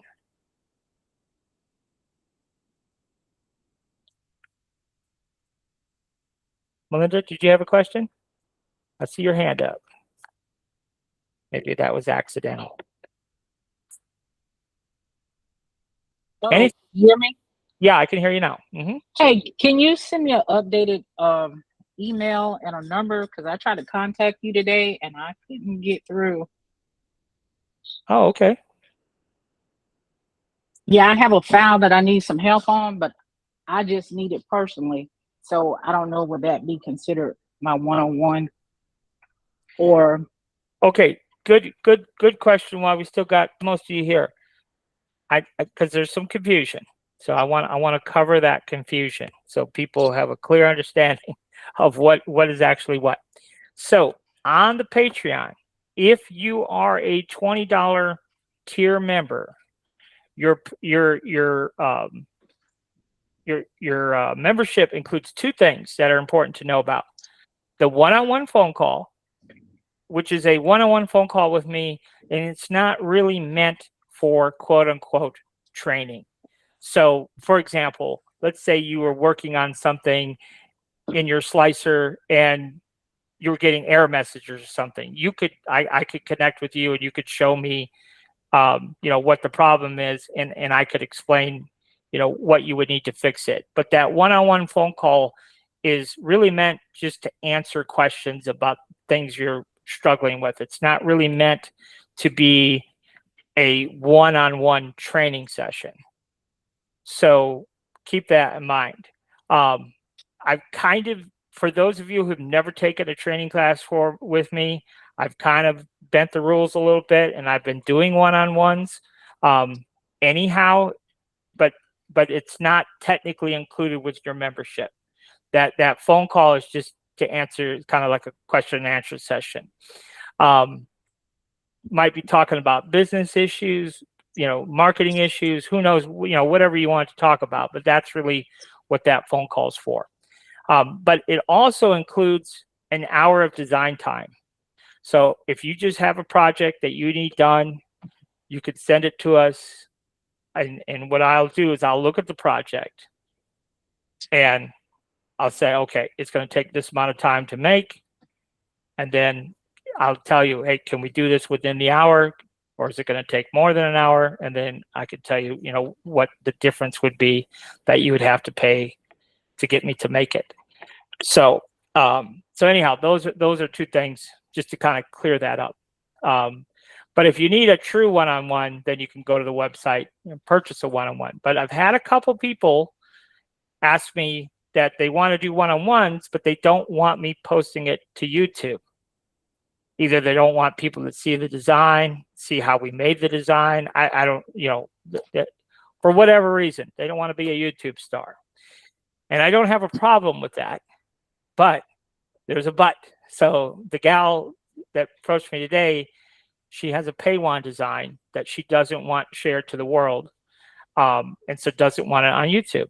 And that's perfectly fine. But the reason that we have our one-on-one sessions priced at $30 is because we're doing those one-on-ones, and we really want to share those to the community anyhow, because you guys benefit from other people's one-on-ones, right? Just like people would benefit from your one-on-one.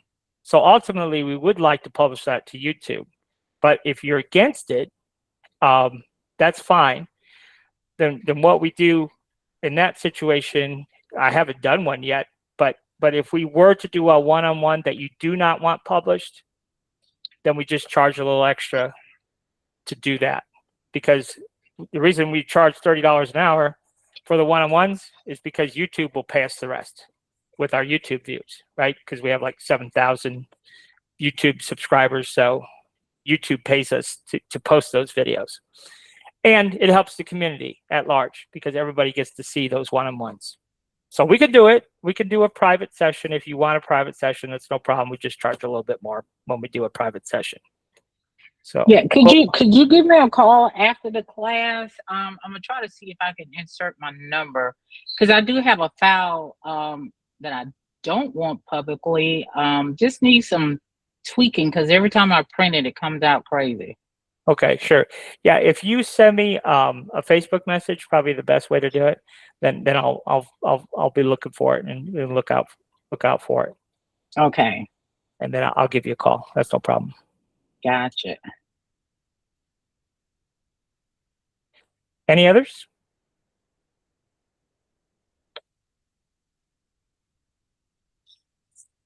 Hey, go ahead. Yeah, go ahead.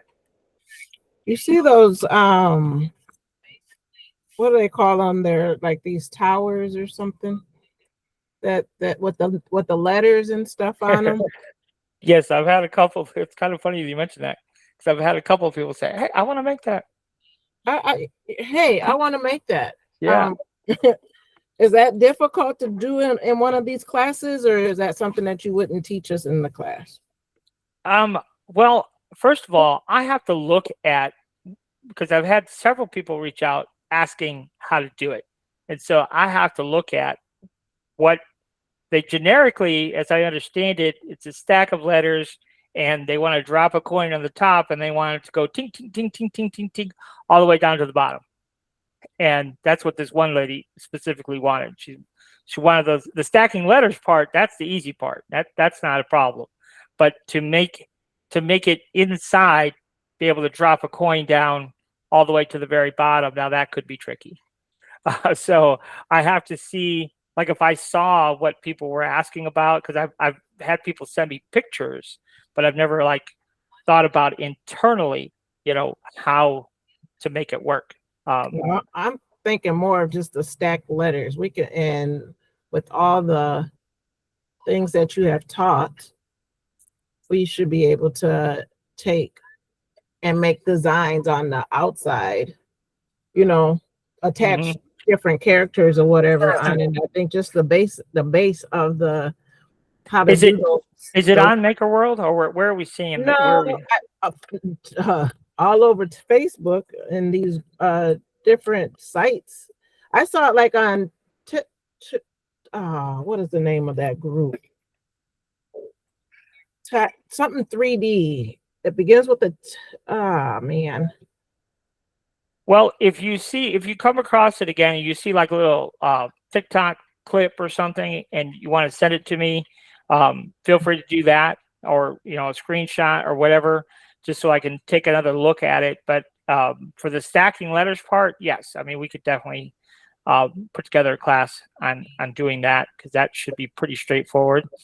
Now, making it a tall piggy bank where the coins go all the way down to the bottom, that might take a little bit more thought process on how to do that internally with all the connecting letters, but I'm sure we can figure it out. I love engineering challenges like that.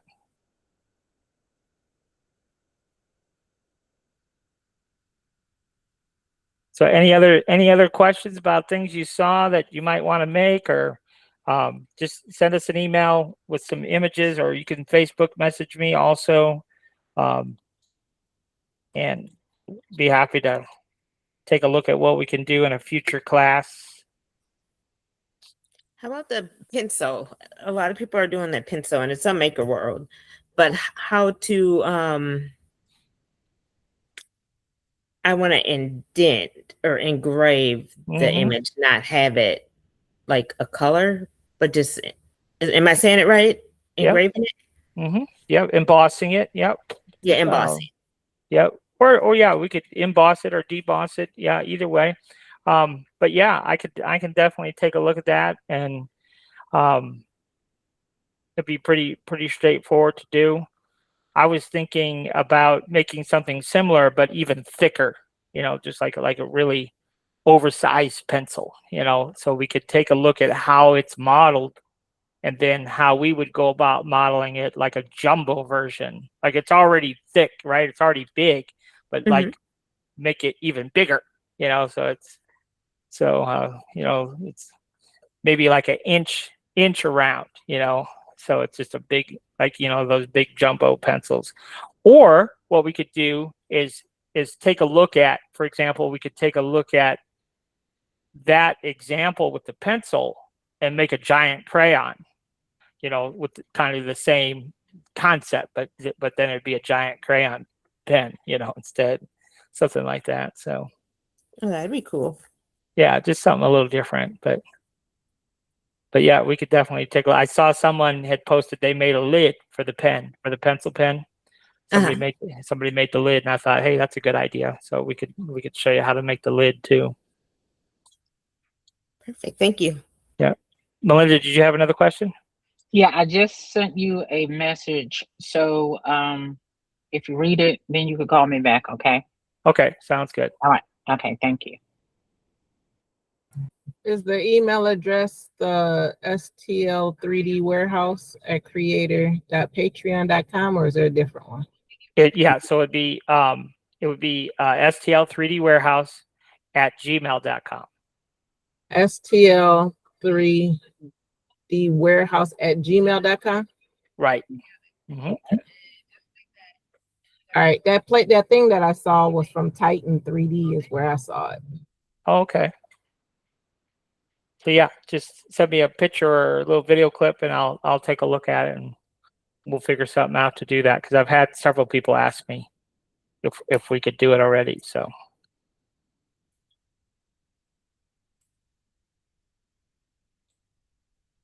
anything else we need to cover before I let you guys go?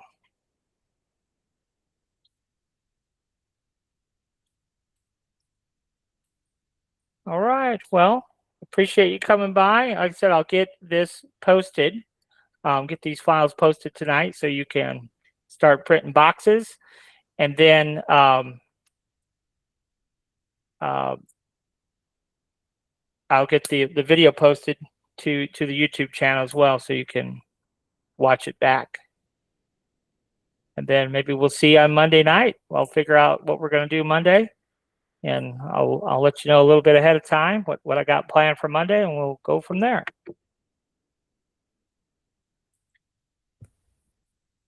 Thank you. Have a good night. All right, you guys have a good night too.